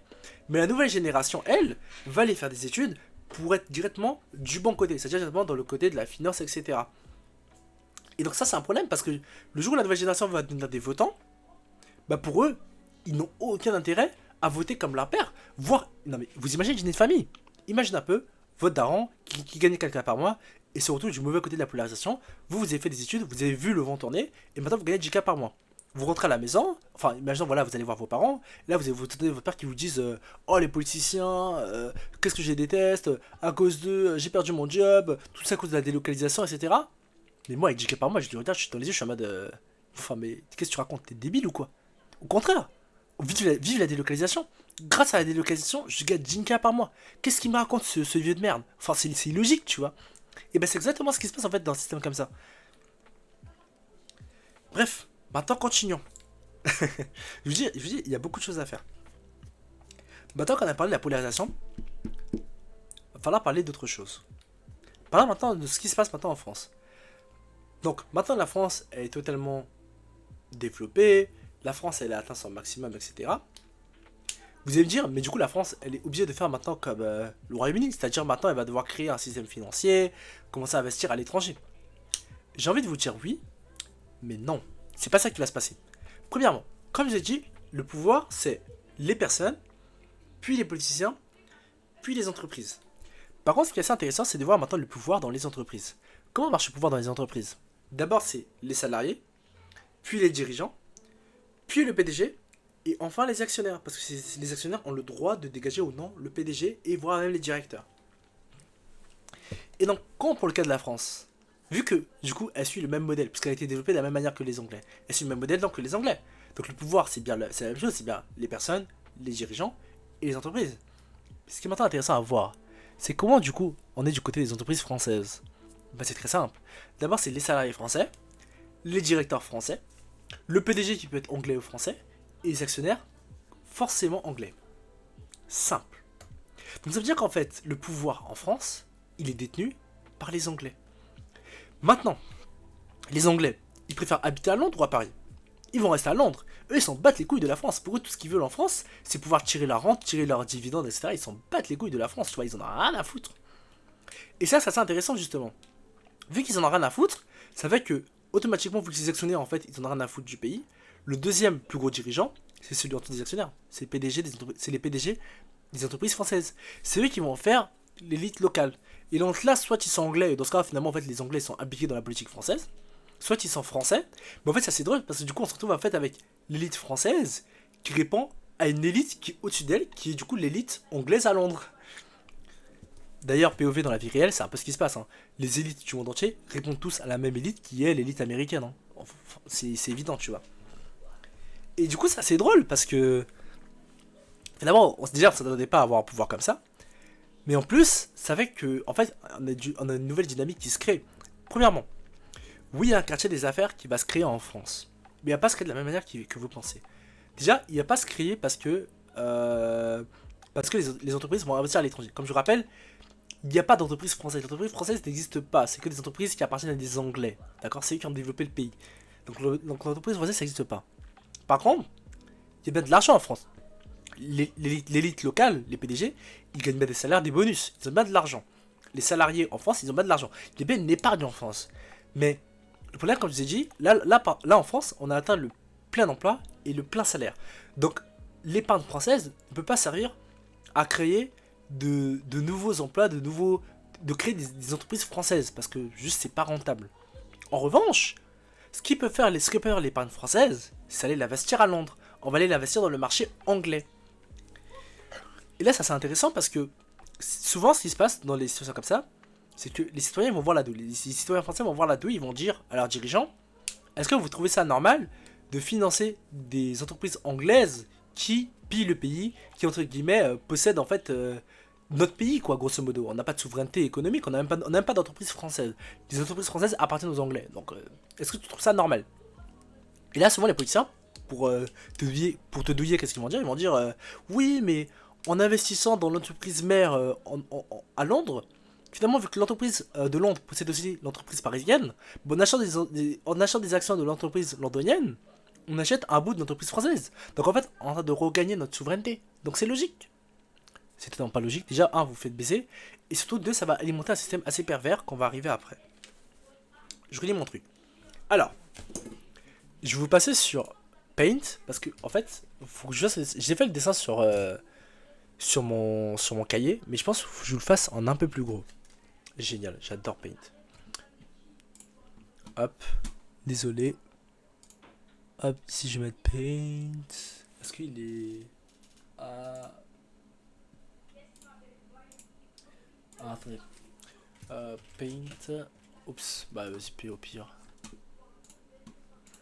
Paint. Est-ce que c'est lui? Oh, même Paint il marche jamais Paint, je sais pas pourquoi. Ok, attendez. Du coup, je suis obligé de faire ça. Je suis totalement désolé, je suis totalement désorganisé. Hop, on prend display capture. Je vais mettre au pire, je mets l'écran, c'est pas très grave. Du coup, vous allez voir ma grosse tête, mais c'est pas grave. Hop, désolé. Donc, en fait, le système économique il marche comme ça. J'ai totalement pris le mauvais truc. Alors, je vais brancher ma petite tablette graphique. Hop, ma souris, est-ce qu'elle bouge? Elle bouge, génial. Je vais un peu augmenter ça. Donc en fait, ici on a les entreprises, l'État, la bourse, le monde entier, en gros c'est le monde extérieur quoi, et les gens. En gros les salariés quoi. Je vais vous bouger comme ça, parce que du coup je vois pas l'écran. Donc en fait, les entreprises, suivez bien, les entreprises vont payer des salaires aux salariés, aux gens. Les gens vont payer des impôts à l'État.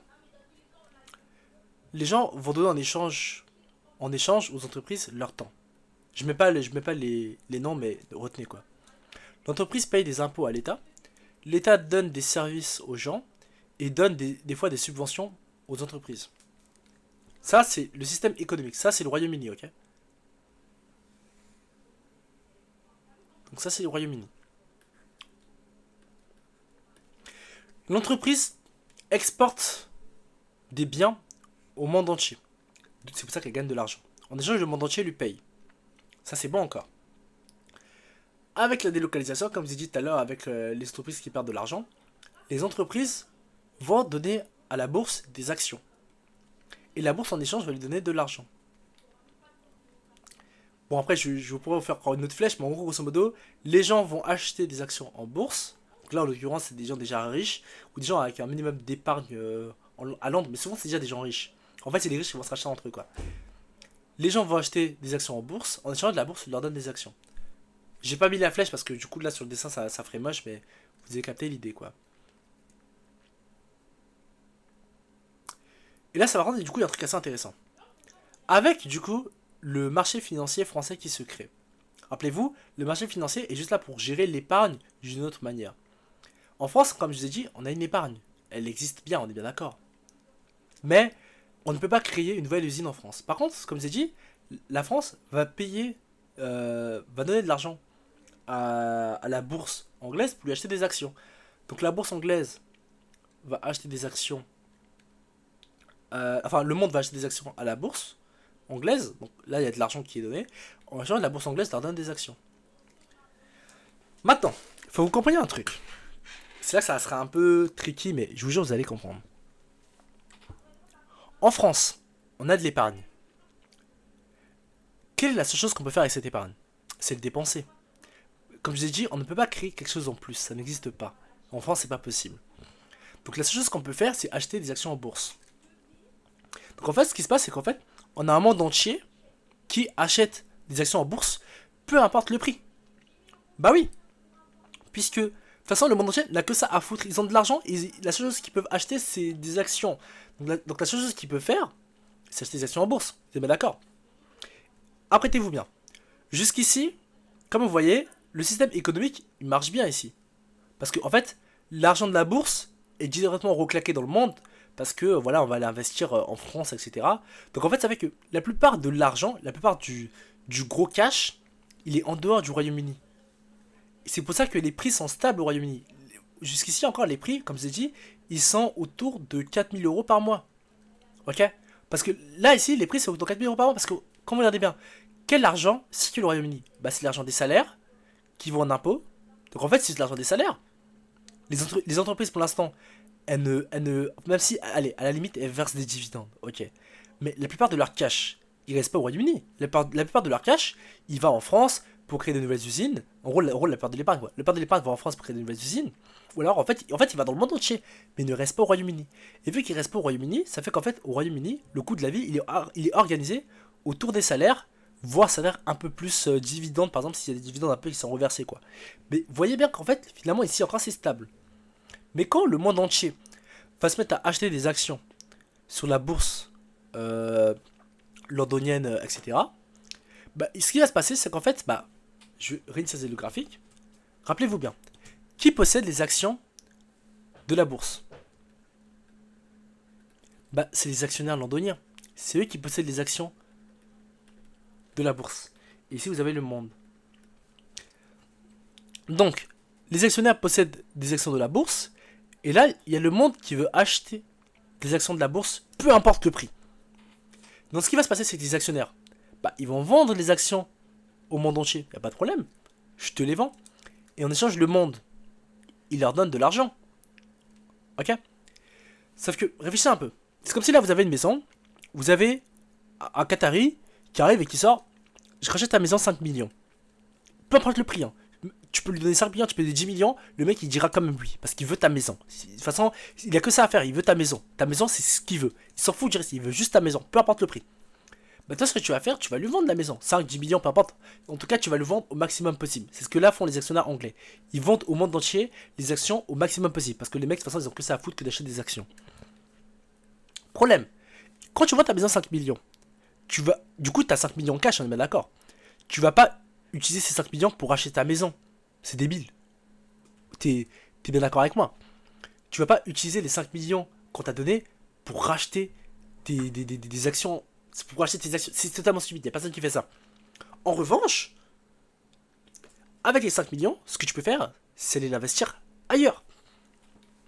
Rappelez-vous bien, les riches n'ont pas besoin d'utiliser ces 5 millions pour vivre. Les mecs, ils vivent déjà. Les mecs ont déjà des dividendes de leur entreprise qui brassent beaucoup. Ok? Ils sont tellement riches qu'ils n'ont pas besoin. C'est comme si, par exemple, là, je me verse un salaire de 100 millions par mois. Ok, d'accord, le premier mois, j'arrive à tout claquer. Le deuxième mois, j'arrive à tout claquer. Mais le troisième mois, tu claques plus rien, frère. Tu as déjà tout. Tu possèdes tout. Qu'est-ce que tu vas claquer de plus? Et ben, c'est ce qui se passe, en fait, avec les actionnaires anglais. C'est-à-dire que les mecs ont déjà beaucoup de cash. Donc, le cash, en plus, ça leur sert à rien. Ils s'en foutent, d'accord? C'est pas utile pour eux. La seule chose qu'ils peuvent faire avec du cash en plus, c'est acheter d'autres trucs qui rapportent du cash. Il n'y a que ça qu'ils peuvent faire. Et donc, quand les mecs vendent des actions en bourse que le monde entier veut, ils vont pas utiliser cet argent pour acheter des actions. C'est totalement stupide. En revanche, ce qu'ils peuvent faire, c'est utiliser cet argent pour acheter d'autres actifs. Et là, ça c'est intéressant. Désolé, je vais vous faire une transition. Hop. Ok. Dans le monde entier, il existe quoi comme actif? Bah, il existe les actions, il existe l'immobilier, il existe les métaux précieux, il existe la crypto-monnaie aujourd'hui, etc., etc. Les métaux précieux, ils en ont. Les mecs, ils ont de l'or chez eux, ils ont de l'argent, ils ont plein de bijoux, ils ont un sac Birkin, ils ont tout. Enfin, Birkin, c'est pas vraiment un métaux, c'est pas un métal, c'est pas un métal, mais ça reste quand même un asset. Sans déconner, un sac Birkin, les gars, je vous jure, c'est un asset. Une Rolex, c'est un asset. C'est une montre qui prend de la valeur avec le temps, tu vois. La crypto, vas-y, à la limite, encore, ils ont de la crypto, etc. Et là, les actions, comme je viens de vous le dire, ils viennent de les vendre. Ils en ont encore plein, parce que les mecs sont encore propriétaires, ils ont encore plus de 50% de leur entreprise, mais ils en ont vendu. Maintenant, ils ont du cash. Et voilà, ils ont du cash. Mais ils n'ont pas trop de cash. Donc, ce qu'ils vont faire maintenant avec l'argent qu'ils ont, bah, ils vont le dépenser dans d'autres assets. Donc, ils vont acheter un peu plus de crypto, ils vont acheter un peu plus de métaux, et surtout, ils vont acheter un peu plus d'IMO. Et là, il va se passer un truc de dingue.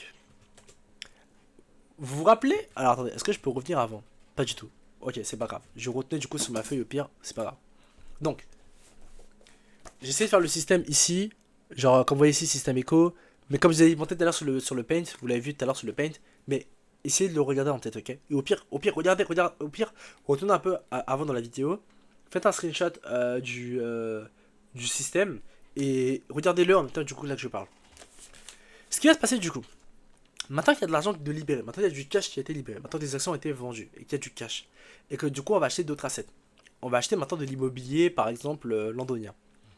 Le problème, ce qui se passe, comme je l'ai dit juste avant l'argent, il était entre les entreprises et le monde. Il n'était pas dans Londres. Londres c'était que les salaires. Il n'y avait pas plus de cash que ça. Mais ce qui va se passer maintenant, c'est qu'il y aura de l'argent qui va commencer à arriver dans le système économique londonien. Il va maintenant commencer à avoir du cash. Parce que vu que maintenant des actions ont été vendues et que du cash a été eu, tout ce cash va floquer dans le système économique londonien. Du coup, il va commencer à avoir des riches qui vont acheter des rues entières. Il y a des riches qui vont commencer à raser énormément de villas pour créer genre The Villa, tu vois. Un peu à la Dubaï, tu vois. Bref, ils vont faire floquer du cash dans Londres. Là, il y a deux problèmes qui vont se créer.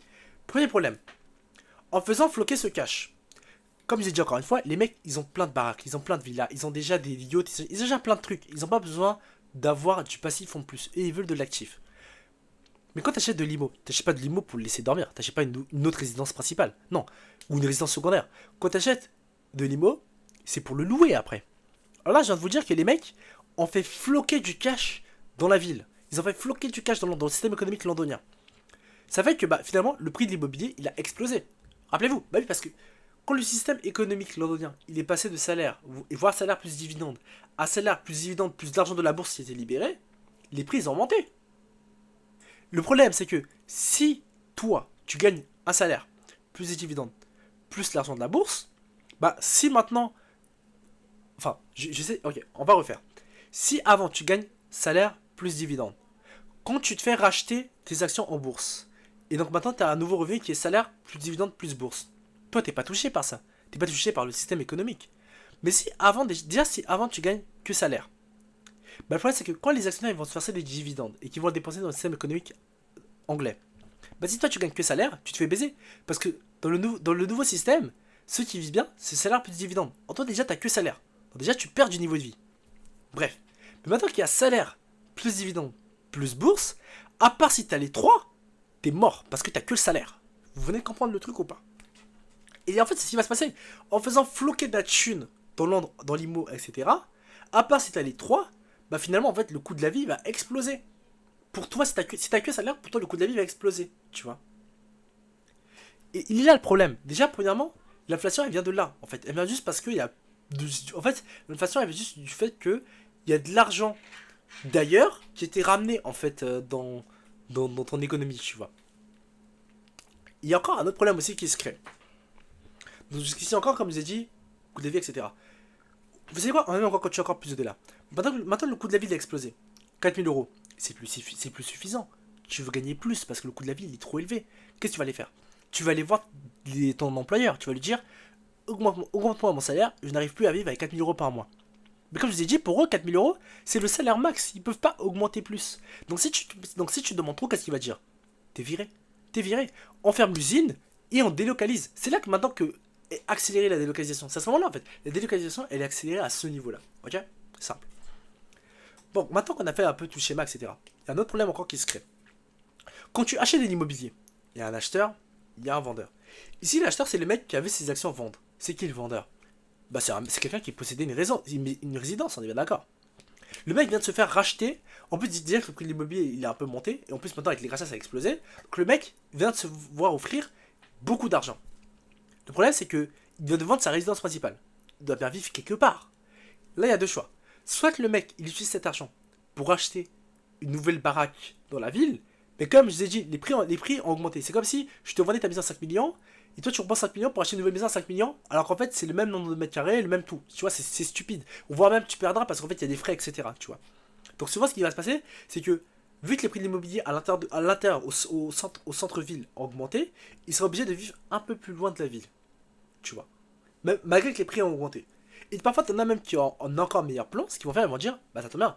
Je vais prendre les 5 millions de Londres et je vais aller vivre à Manchester, là où ça vaut beaucoup moins. Parce que bah, si à Londres, du coup, les prix de l'immobilier ont explosé, à Manchester, c'est encore les mêmes que depuis longtemps, tu vois. C'est encore 4 000 euros par mois. Donc, je peux arriver là-bas et claquer ma thune dans Manchester. Et c'est pour ça qu'en fait, si vous voulez, il y a de l'inflation généralisée. Parce qu'en fait, si avant, l'argent a floqué dans Londres, bah, avec un système là, l'argent, il a floqué autre part. En fait, il a floqué dans tout le pays. Et c'est comme ça en fait que tout le pays se voit affecté, alors que de base, l'argent, il a juste floqué à un seul endroit, tu vois. Il est là le problème en fait, c'est à cause de ça. Il arrive même encore un autre truc, un truc encore plus dingue, c'est que les gens, putain, depuis tout à l'heure, vous n'avez pas l'audio, mais en fait, j'ai de la musique dans les oreilles. C'est quoi, je vais la laisser même si elle est pub, c'est pas grave. Les gens en France, ils sont pas stupides. Ils voient bien que le système français, il colle bien au système anglais. Donc tôt ou tard, c'est ce phénomène de on libère des actions et il y a de l'argent qui floque dans ton pays. Ils le voient y arriver. Ils sont pas débiles. Alors à votre avis, qu'est-ce qu'ils vont faire? Ils vont aller voir les nouveaux riches là, anglais. Parce que finalement, en fait, c'est ça un nouveau riche. Hein. Ils vont aller voir les nouveaux riches anglais, ceux qui ont vendu leur baraque et qui sont pétés de cash actuellement, mais qui, finalement, en fait, avec la hausse immobilier, ne peuvent même plus vivre encore dans Londres. Alors qu'ils ont vendu leur baraque. C'est une dinguerie. Ils vont aller les voir, ils vont leur dire, écoute mec, actuellement en France, ça ressemble vachement à ce que vous vivez en Angleterre. Mais nous, on n'a pas encore la hausse de l'immobilier. Est-ce que ça te dirait pas de prendre ton cash et de venir acheter une baraque en France? Vous commencez à voir le truc venir. Lui va dire quoi? Il va se dire oui. Après tout, ça coûte extrêmement pas cher. Et c'est là maintenant qu'on commence en fait à avoir une hausse généralisée des prix. Parce que si avant, l'argent a floqué dans Londres et après a floqué dans le pays, là en plus on a l'argent qui floque dans Londres, qui floque dans le pays, qui va floquer dans les autres pays. Vous commencez à voir le truc venir? Les Saoudiens qui rachètent tout Paris. Ça vient de là mon gars. C'est tout. Et donc là en plus, il se passe deux choses. Premièrement, le système financier, le quartier des affaires français, il est extrêmement heureux parce que jusqu'ici encore le mec il servait un peu à rien, tu vois. Genre, si la City elle servait à quelque chose en vendant des actions, etc., on était un peu la place du monde, eux ils servaient un peu à rien, tu vois. Ils servaient juste à prendre de l'épargne française et à aller l'investir en Angleterre. C'est un peu stupide. Mais maintenant, les mecs, non seulement ils font ça, mais en plus ils utilisent l'argent des Anglais pour acheter de l'immobilier français et en se faisant des coms de bâtards. Donc en fait les mecs ils sont extrêmement heureux. Et c'est là en fait que du coup le système français commence à gagner des contrats, tout comme le système anglais avait gagné des contrats à l'époque. Sauf que là du coup c'est des contrats de mecs pétés de thunes anglais qui veulent, qui n'ont rien d'autre à foutre qu'en fait de dépenser de l'argent n'importe comment en achetant des actifs. Et c'est là en fait que maintenant du coup le système français se met en fait à acheter, si vous voulez, à, à aspirer les cerveaux, la main d'œuvre, la future génération française. C'est assez drôle en fait. Finalement, du coup, ça veut dire que le système, le quartier des affaires français va aspirer la main d'œuvre actuelle, mais en plus la nouvelle génération française pour servir leurs intérêts. Mais ces mecs-là servent les intérêts de qui? Ils servent les intérêts non seulement du quartier financier anglais, donc du quartier des affaires anglais, de la City, mais en plus ils servent aussi les intérêts de riches anglais. Donc en fait, grosso modo, c'est la France qui se soumet aux Anglais. Et là encore, on est encore dans le même cas. Vu que tout le monde flotte là-bas, les usines sont de moins en moins rentables, donc il faut aller chercher de la rentabilité. On va la chercher où? Bah, on va la chercher en Espagne. Et en fait, ça fait que tant qu'il y aura des pays pauvres, ce système, il va perdurer. Jusque... Et en fait, c'est là que ça c'est intéressant maintenant. On peut faire du coup une limite à plus l'infini. Donc la limite à plus l'infini, c'est quoi? La limite à plus l'infini, c'est maintenant qu'il n'y a plus de pays pauvres. On ne peut plus exploiter ce système-là. Ok? On ne peut plus exploiter le système de tout le monde travaille pour les systèmes financiers. Enfin, on peut plus exploiter de quand il y a trop de gens qui travaillent dans le système financier et que les usines ne deviennent pas rentables, on va aller chercher de nouveaux pays. Il n'y a plus de nouveaux pays, tout le monde est comme ça. Et donc quand on arrive à ce système-là, c'est la fin en fait. Je vois plus trop ce que tu peux faire. À part refaire floquer de l'argent et tout, c'est pas possible. Ça existe pas trop. À la limite, tu peux faire fermer des usines. Mais en fait, enfin, je sais pas trop comment ça pourrait fonctionner. Je vois pas trop. J'arrive pas à imaginer, tu vois. À plus infini, j'arrive pas trop à imaginer ce qui pourrait arriver. D'ailleurs, c'est pour ça, je vous demande la question. Mettez dans les commentaires, ou au pire, si vous êtes mes potes, envoyez-moi un message sur Insta. Qu'est-ce qui peut arriver après, en fait? Enfin, je sais pas. J'arrive pas à imaginer. Donc, jusqu'ici, je vous ai parlé du primaire, du secondaire et du financier. Je vous ai pas parlé du tertiaire. Finalement, le tertiaire, c'est quoi? En fait, le tertiaire, c'est grosso modo, vu que il y a eu une vente d'actions, vu que les Anglais maintenant sont pétés de thunes. Et au fur et à mesure qu'il y aura des pays pauvres, ils seront de plus en plus pétés de thunes parce que le monde entier va de plus en plus acheter leurs actions, très cher, et donc ils vont de plus en plus s'enrichir. Bref, vous avez compris. Vu que les mecs sont pétés de thunes, en plus ils auront des résidences dans les quatre coins du monde, ils vont vouloir voyager. Ils vont vouloir aller dans des palaces. Ok? Ils vont vouloir aller visiter Paris, aller visiter New York, aller visiter la Colombie, tu vois. Ils vont pas visiter. En plus, ces mecs, ils sont pétés de cash. Donc, ils vont pas les visiter comme ça. Quand ils vont les visiter, ce sera dans des palaces, dans des 5 étoiles, 20 000 euros la nuit, 30 000 euros la nuit, 100 000 euros la nuit. Pour eux, c'est pas un problème, ils s'en foutent. Mais ces entreprises-là, ces entreprises qui, si vous voulez, ces hôtelleries, en fait, ces services qu'ils ont organisés en fait autour de ces riches-là, ça appartient à qui? Ça appartient à Londres. Encore une fois en fait. Donc en fait, c'est vraiment des mecs qui se reproduisent entre eux, l'argent qui circule entre eux en fait. Hein. C'est tout. Ça appartient à Londres. C'est vraiment des gens qui se servent leur intérêt entre eux. C'est aussi simple que ça. Par contre, c'est assez intéressant, c'est du coup, qui travaille dans ces entreprises-là? Ah oui, rappelez-vous, on a plein d'emplois, plein salaire. C'est qui travaille là-bas? C'est les gens polarisés. C'est les gens qui sont mal polarisés qui vont aller bosser dans dans ces trucs-là, en fait. C'est tout. Parce qu'ils n'ont pas le choix. Parce qu'ils peuvent rien faire d'autre que d'aller là-bas. Ils sont trop cons pour les quartiers des affaires et ils en demandent trop pour être salariés, en fait. Vous comprenez? Donc ces mecs-là, mal polarisés, ils sont obligés de finir... En fait, ils sont obligés de finir servant des riches. Donc c'est eux qui seront bonnes de riches, cuisiniers de riches, accueillent dans un palace pour accueillir tous les riches londoniens, etc. etc. tu vois. C'est juste ça, en fait. C'est une reproduction de merde. Et c'est pour ça que le capitalisme, c'est de la merde. Et là encore, je vous ai pas parlé encore du meilleur. Je vous ai dit, j'ai quand même gardé le meilleur pour la fin. Alors, meilleur pour la fin. On voit bien que ce système est pas tenable. Ce système, c'est de la douille. Comment on fait écrouler un tel système? Extrêmement simple. Il faut que la France se réveille et dise, bon, on arrête la propriété privée. Désormais, on nationalise toutes les entreprises anglaises. Désormais, les entreprises anglaises appartiennent aux Français. Fin du jeu. Problème, ça a été fait par le passé. Hein. Kadhafi a testé, il est mort. L'Égypte avait nationalisé le canal de Suez. On a vu ce que ça a donné. Dans le passé, il y en a qui ont nationalisé. Ça s'est toujours mal passé. Et les riches londoniens, ils sont pas cons face à ça. ils savent très bien que la chose qui puisse mettre le plus en péril, si vous voulez, leur système, c'est que des États nationalisent ou alors deviennent extrêmement déloyaux envers eux. Par exemple, la Chine, tu vois, la Chine qui va pas se gêner du tout de totalement prendre tes brevets, tes employés et te mettre des bâtons dans les roues avec la loi pour que tu ne puisses jamais innover sur leur sol, tu vois. Si t'es un étranger, bien sûr, mais si t'es chinois, ça va. Donc, face à ça, les mecs, ils savent très bien qu'il y a trop de problèmes. Et comment on règle ces problèmes, à votre avis? L'armée. C'est simple que ça. Tu nationalises, on envoie l'armée sur ta gueule, on te tue, et on en prend un deuxième, et un troisième, et un quatrième, etc. C'est aussi simple que ça. Et ouais, le problème, en plus, ça marche bien parce que à l'époque, les Américains, bien sûr, ils utilisaient comme prétexte la démocratie. Si tu nationalises, tu n'es pas démocratique. Et vu que tu n'es pas démocratique, comme disent les Américains, you need freedom. Tu as besoin de démocratie. Hein? Kadhafi, on s'en souvient. Ben Laden aussi, et j'en passe. Je déconne, bref.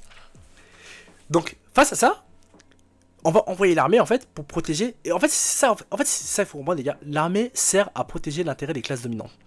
La raison pour laquelle l'armée existe dans un tel système, c'est pour protéger justement ce système-là. Les riches savent très bien que... Enfin, les riches, du coup, dans ce cas-là, savent très bien que il y a trop de problèmes à leur système, et l'armée est la solution à ce système-là. Enfin, à ces problèmes-là. En ayant une armée, ils se protègent. En plus, ils vont pas se gêner. Quand t'as une armée, est-ce que c'est le privé qui paye l'armée? Bien sûr que non, c'est l'État qui paye l'armée. Le problème, c'est que quand t'as un pays comme Londres comme ça, qui atteint trop de pays, bah le coût en armée devient de plus en plus énorme. POV, les US, 600 milliards, tu vois. Donc quand le coût il devient trop énorme, au bout d'un moment, ta balance commerciale, elle devient trop négative, d'accord? Tu dépenses plus que ce que tu gagnes. C'est pas possible. Et là, c'est là que les riches arrivent, les riches inventent la dette. Faut savoir que la dette, c'est la meilleure manière de soumettre un pays. En fait, qu'est-ce qui va se passer? Premièrement, il y a deux dettes. Il y a la dette extérieure et la dette intérieure. J'essaie de parler des deux côtés. Premièrement, les riches, les riches londoniens vont vouloir créer une armée. Les mecs seront 100% pour une armée parce que c'est ce qui va protéger leur intérêt. Mais en même temps qu'ils vont créer l'armée, ils savent très bien qu'au bout d'un moment, l'armée va coûter très cher. Donc ils seront aussi pour la création d'un autre système, le système bancaire, notamment le système de dette. Parlons d'abord des pays autres que celui du Royaume-Uni. Imaginons par exemple la France. Les riches londoniens seront pour que la France s'endette. Pourquoi? Parce que si la France s'endette, déjà, quand tu t'endettes, tu as besoin de prendre l'épargne. Ben, ton endettement, c'est l'épargne de quelqu'un. On est bien d'accord. Et donc, dans ce système-là, qui a le plus de cash? C'est Londres. T'es bien d'accord avec moi? Donc, quand l'État français va vouloir de la dette, qui va aller voir? Les Londoniens, encore une fois. Donc, ils vont aller voir les Londoniens, ils vont dépenser, ils vont vivre, etc. Et si jamais un jour, l'État français décide de ne pas suivre la loi de Londres, qu'est-ce que les Londoniens vont faire? Alors, faut savoir un truc. Je vais vous faire un dessin. Faut savoir que, comment elle marche la dette? La dette, elle marche d'une manière très simple. En fait, imagine par exemple, j'ai une dette de 100 milliards. En fait, ce que vont faire les États, c'est que... Allez, imaginons qu'au bout de 10 ans, je dois rembourser ces 100 milliards là. Donc en gros, la dette arrive à expiration, maintenant il faut que je rembourse. Ce que je vais faire, je vais aller voir une autre personne, je vais leur dire, prête-moi 100 milliards s'il te plaît, et je te rembourse dans 10 ans. Et avec les nouveaux 100 milliards, je rembourse les anciens 100 milliards. Donc en fait, ça fait que moi, j'ai pas gagné plus d'argent que ça, et j'ai pas perdu plus d'argent que ça. Et en fait, ça fait que finalement, si je fais ça à l'infini, je ne rembourse jamais ma dette. Et bien sûr, par contre, ce qui va changer, bien sûr, c'est les taux d'intérêt. Si par exemple, ici, j'emprunte à 1%, et que maintenant, j'emprunte à 2%, bon, en fait, ça va augmenter, si vous voulez, l'intérêt de ma dette, et donc ça mettra plus de pression fiscale, en fait. Et c'est pour ça que, justement, finalement, ce qui compte dans une dette, c'est que les taux d'intérêt, c'est jamais le capital lui-même. Enfin, après, le capital, il compte aussi, parce que du coup, si tu as 1% de 1 milliard et 1% de 100 milliards, c'est pas le même montant que tu dois rembourser, donc ça compte aussi. Mais comprenez en tout cas que les prêts ne sont jamais remboursés, c'est que les intérêts qui comptent. Et pourquoi les prêts, à votre avis, sont jamais remboursés? Bah, tout simplement parce que les riches londoniens, dans ce système-là, ils n'ont aucun intérêt. Attends, oups, voilà. Les riches londoniens, ils n'ont aucun intérêt à ce qu'un pays rembourse sa dette. Parce que, encore, comme je vous ai dit, rappelez-vous bien, ce qu'on appelle, en fait, c'est ça qu'on appelle faire rouler sa dette. Faire rouler sa dette, c'est emprunter à B pour rembourser A le même montant. Mais après, comme je vous ai dit, après, il y a des intérêts qui changent. Donc, du coup, si par exemple, demain, l'État français ne respecte pas la loi de Londres, donc la loi des riches londoniens, les londoniens ils vont juste dire, ok, bah écoute, tu nous dois 100 milliards, rembourse-nous 100 milliards. Mais quand l'État français va aller voir un autre riche londonien pour lui dire, prête-moi 100 milliards, je vais aller rembourser l'autre mec que je dois 100 milliards, bah le mec il va dire, ah ouais non, non non non, on t'avait donné un ordre, t'as pas écouté, on te donne plus les 100 milliards. On sait pas comment tu vas faire, on sait pas comment tu vas faire, mais tu te démerdes, tu te débrouilles pour nous trouver 100 milliards. Et donc en fait les mecs vont faire en sorte que le pays soit bloqué, en fait que le mec ne puisse plus du tout rouler sa dette.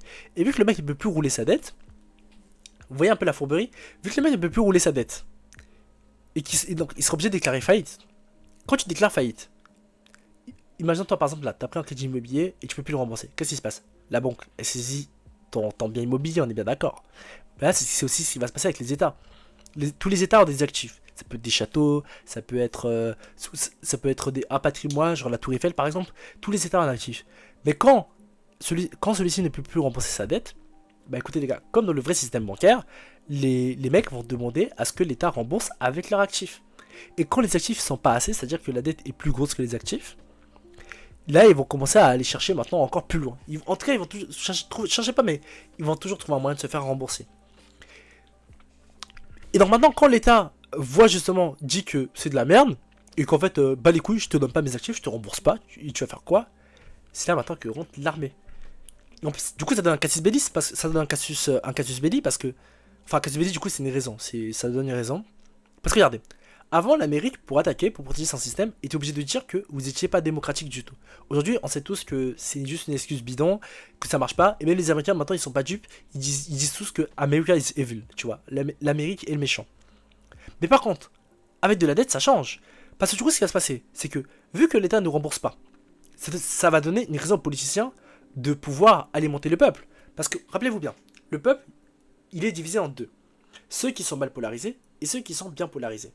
Les politiciens, quand un pays ne va pas rembourser sa dette, qu'est-ce qu'il va dire? Il va dire, ouais, on a prêté, on a prêté. Alors que vraiment, c'est juste le privé anglais qui a prêté. Mais bref, on a prêté. On a prêté 100 milliards à la France, ils veulent pas rembourser. On a été généreux, on leur a prêté, on les a aidés, on les a financés, on les a développés, et quand ils nous remercient, ils nous remboursent plus. Sans déconner. C'est pas bien ça la France. Donc ce qu'on va faire, on va aller en guerre. On va rentrer en guerre. C'est aussi simple que ça. Donc premièrement, ceux qui sont mal polarisés, ils vont y croire. Ils vont y croire à ça, ils vont y croire à cette guerre, et ils vont la défendre cette guerre. Pourquoi? Premièrement, ils vont croire le discours politique. Même s'ils ne croient pas le discours politique. Allez, disons qu'ils ne croient pas le discours politique, ils sont pas dupes, ils voient très bien qu'ils se font douiller. D'accord? C'est juste pour protéger un système qui ne les bénéficie même pas, puisqu'ils sont mal polarisés. Ils seront quand même pour. Parce que, à votre avis, qui va aller faire cette guerre? Vous pensez que c'est les riches? Vous pensez que c'est les bien polarisés? Hell no! Hell no! Ce sera les gens mal polarisés. Ce qu'on va faire, c'est qu'en fait l'État il va arriver, ils vont aller draft, donc en gros ils vont embaucher dans l'armée les mal polarisés, ils vont leur dire on a besoin d'hommes pour aller faire la guerre à la France. On va vous donner un salaire de 5000 balles par mois, ou 4000 balles par mois. Et vous irez en guerre contre la France, etc. Vous irez défendre l'intérêt de la classe dominante. Les mecs vont dire oui. Parce que, t'as un problème ou quoi? Lâche-moi ça. Je vous jure, ils rendent fous ce genre. Ils sont tous tarés. Hein. Et donc, ça c'est intéressant parce que du coup, ce qui va se passer, c'est que... Hop, j'ai allumé ça. Donc ce qui va se passer, c'est que les mecs ils vont dire oui. Rappelez-vous, ils sont mal polarisés. Ils sont mal polarisés. Donc les mecs ils vont dire oui. Et donc eux ils sont contents parce que avant ils ont connu le système économique avec 4K par mois. Ils ont connu la belle vie à 4K par mois. Et maintenant les mecs ils gagnent 3,5, 3K par mois. Alors là, il y a l'armée qui propose de regagner 4K, voire 5K par mois. Donc les mecs ils vont dire oui. Donc ils vont aller faire une guerre qui ne leur bénéficie même pas. Et les bien polarisés ils vont aussi dire oui. Pourquoi? Parce que les bien polarisés, ils vont voir quand même que c'est une grosse douille. Ils vont voir que ceux qui veulent cette guerre, c'est les actionnaires anglais qui se la sont fait mettre par les Français. Donc les bien polarisés ils vont bien voir que voilà, c'est ces actionnaires anglais qui veulent faire cette guerre et donc ils se font douiller. Mais eux, déjà, ils sont bien. Parce que, un, ils iront pas en guerre. Et surtout, deux, ils vont défendre cette guerre. Ils vont voter pour cette guerre. Ils seront même pour cette guerre. Pourquoi? Parce que, à votre avis, qui paye les contrats des biens polarisés? Qui paye les contrats des quartiers des affaires? C'est les entreprises. Et à qui appartiennent ces entreprises? Les actionnaires anglais. Donc les mecs, ils sont 100% pour la guerre. Ils veulent cette guerre. Parce que si les actionnaires anglais perdent la guerre, ils perdent leur contrat, ils perdent leur salaire. Ils savent pas quoi faire. Ils savent pas, ils vont se retrouver au chômage. Ils veulent pas ça. Ils voient très bien ce que vivent les mal polarisés. Ils veulent pas être pareils. Ils ont eu de la chance. Ils ont réussi. Ils ont taffé. Ils ont taffé pour être là. Ils ont taffé pour être bien polarisés. Ils ne veulent pas se retrouver du mal polarisé. Ils veulent pas du tout. Donc ils seront 100% pour cette guerre. Et là, c'est là que vous vous rendez compte qu'en fait, la guerre, c'est un super outil parce que du coup, on peut maîtriser énormément de pays avec ça. Parce que là, quand je vous ai pris, enfin, là, je vous ai juste pris un cas. Mais en fait, le cas général, c'est quoi? Le cas général, c'est juste que si un pays ne fait pas ce qu'on veut, on arrête de lui faire rouler sa dette. Donc, par exemple, s'il nationalise, si on lui demande de baisser les impôts, il veut pas. Si un tel il passe au pouvoir alors qu'on veut pas. S'il fait pas ça alors qu'on veut pas. Bah, ce qu'on va juste faire, on lui dit, on arrête de rouler ta dette. Et on attend. On attend jusqu'à ce que tu nous rembourses. Et quand tu ne rembourses pas, on va créer un discours politique, comme quoi t'es pas fiable, comme quoi tu rembourses pas. Et en plus, comme ça, on va monter le soutien du monde, puisque du coup t'es un mauvais payeur, et on va venir t'attaquer. On va venir t'attaquer, c'est tout. Et tu attends. Et donc, si jamais par exemple, si jamais du coup, là par exemple, dans ce cas-là, les politiciens français se chient dessus, il va très bien la guerre arriver. Et que du coup, ils essaient de négocier avec les actionnaires anglais. Les actionnaires anglais, ils vont pas se casser les couilles, ils vont dire non, on te donne un ordre. On n'est pas là pour discuter, non, on te donne un ordre. Tu suis pas l'ordre, tu attends ta sanction. C'est simple. Voilà à quoi sert la dette, les gars. La dette, elle sert juste à ne pas être roulée, parce que de toute façon, elle est impossible à rembourser. Et une fois que tu ne rembourses pas, tu n'es pas fiable aux yeux de la communauté internationale, et tu mérites d'être attaqué. Tu mérites que tu te fasses attaquer, parce qu'on est dans un système capitaliste. Dans le capitalisme, on respecte ses accords. Et ici, tu avais un accord qui était de nous rembourser, tu l'as pas fait, on t'attaque. C'est aussi simple que ça. Et tout le monde sera pour. Et maintenant, on a un deuxième côté. C'est la dette nationale. C'est-à-dire que c'est la dette de Londres elle-même. Comme je vous ai dit, Londres, pour protéger les intérêts de la classe dominante, elle sera obligée d'avoir une armée. Mais l'armée, au bout d'un moment, elle va coûter trop cher que les impôts. Mais c'est pas grave. Parce que qu'est-ce que les riches anglais ils vont dire? Ils vont dire à l'État, t'inquiète pas, emprunte. On va toujours te prêter. Tu veux faire rouler ta dette? On sera toujours là pour rouler ta dette. Par contre, si jamais il y a un riche anglais, ou en tout cas il y a un policier anglais qui se réveille et qui essaie d'inverser la pyramide, c'est-à-dire que maintenant il veut faire passer les entreprises en dessous et les politiciens au-dessus. Mon gars, ta dette elle est plus roulée. On roule plus ta dette. C'est tout. On ne roule plus ta dette. Et quand la dette elle sera plus roulée, que le pays sera en crise, qu'on va dire mais que font les politiciens? Qu'est-ce qui va se passer à votre avis? Le peuple va se réveiller, le peuple va dire à bas ce politicien, dégagez-le, tout était bien sans lui, on vivait bien sans lui, et une fois qu'il est dégagé, maintenant le prochain politicien, on lui dit, écoute mon gars, on veut ça, si tu ne fais ça, on fait rouler la tête. Il fait ça, voilà, tout repart sur des merveilles, la vie elle est belle, tout le monde vit bien, etc. etc. Vous voyez la douille, vous voyez le système, comment il était créé. Et en plus, comme si ça suffisait pas, à votre avis, l'armée, parce que du coup, on donne des prêts à l'État pour qu'il dépense dans l'armée. Mais l'armée, ils dépensent l'argent où? Bah, ils vont dépenser l'argent dans l'innovation, dans les missiles. Mais qui crée l'innovation? Qui crée les moteurs d'avion? Par exemple, là, par exemple, en Angleterre, qui crée les moteurs d'avion? Les moteurs des bombardiers. C'est Rolls-Royce. Simple. En France, qui crée les Rafales? C'est Dassault. Aux US, qui crée les avions de chasse US? Lockheed Martin. C'est plein d'entreprises privées, tu vois. Et donc, du coup, dans notre cas, qui va créer ces missiles, ces armements, ces bateaux de guerre, ces avions incroyables pour défendre, soi-disant, pour l'armée anglaise qui en plus défendre l'intérêt des riches anglais? C'est les Anglais eux-mêmes, c'est leur entreprise elle-même. Donc en fait, les mecs vont endetter le pays, vont endetter tout le monde, vont endetter la classe, le peuple en fait, pour leur intérêt. C'est tout. C'est tout. Et même si vous vous disiez, oui mais est-ce que c'est tenable? Est-ce que l'État peut supporter une dette comme ça à l'infini? Bien sûr qu'il peut. Parce que regardez un peu. Qui prête l'argent à l'État anglais? Les riches. Cet argent va où? Cet argent va être dépensé dans l'économie anglaise. À qui appartient l'économie anglaise? Les riches. Déjà, l'argent leur revient.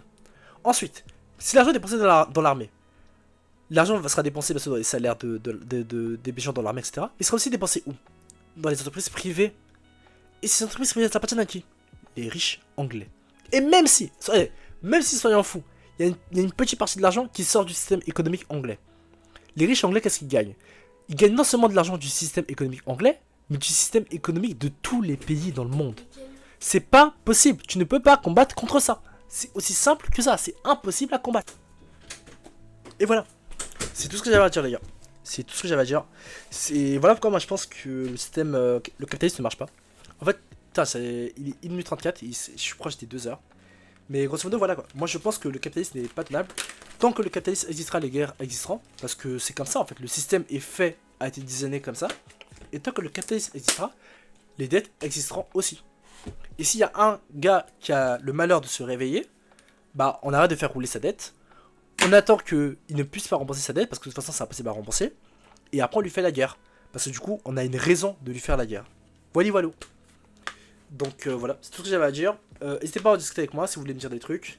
Je serais ravi de vous en parler. Je serais ravi de discuter de ça avec vous. Et je serais ravi qu'on en parle plus. Voilà. Il n'y a pas de prochaine. Je ne pense pas faire une deuxième vidéo. Déjà. J'ai juste créé cette chaîne pour m'exprimer auprès de mes potes. S'il y a des randoms qui tombent dessus, bah écoutez, vous êtes toujours les bienvenus pour discuter dans les commentaires. Puis voilà. Bye bye. Ciao.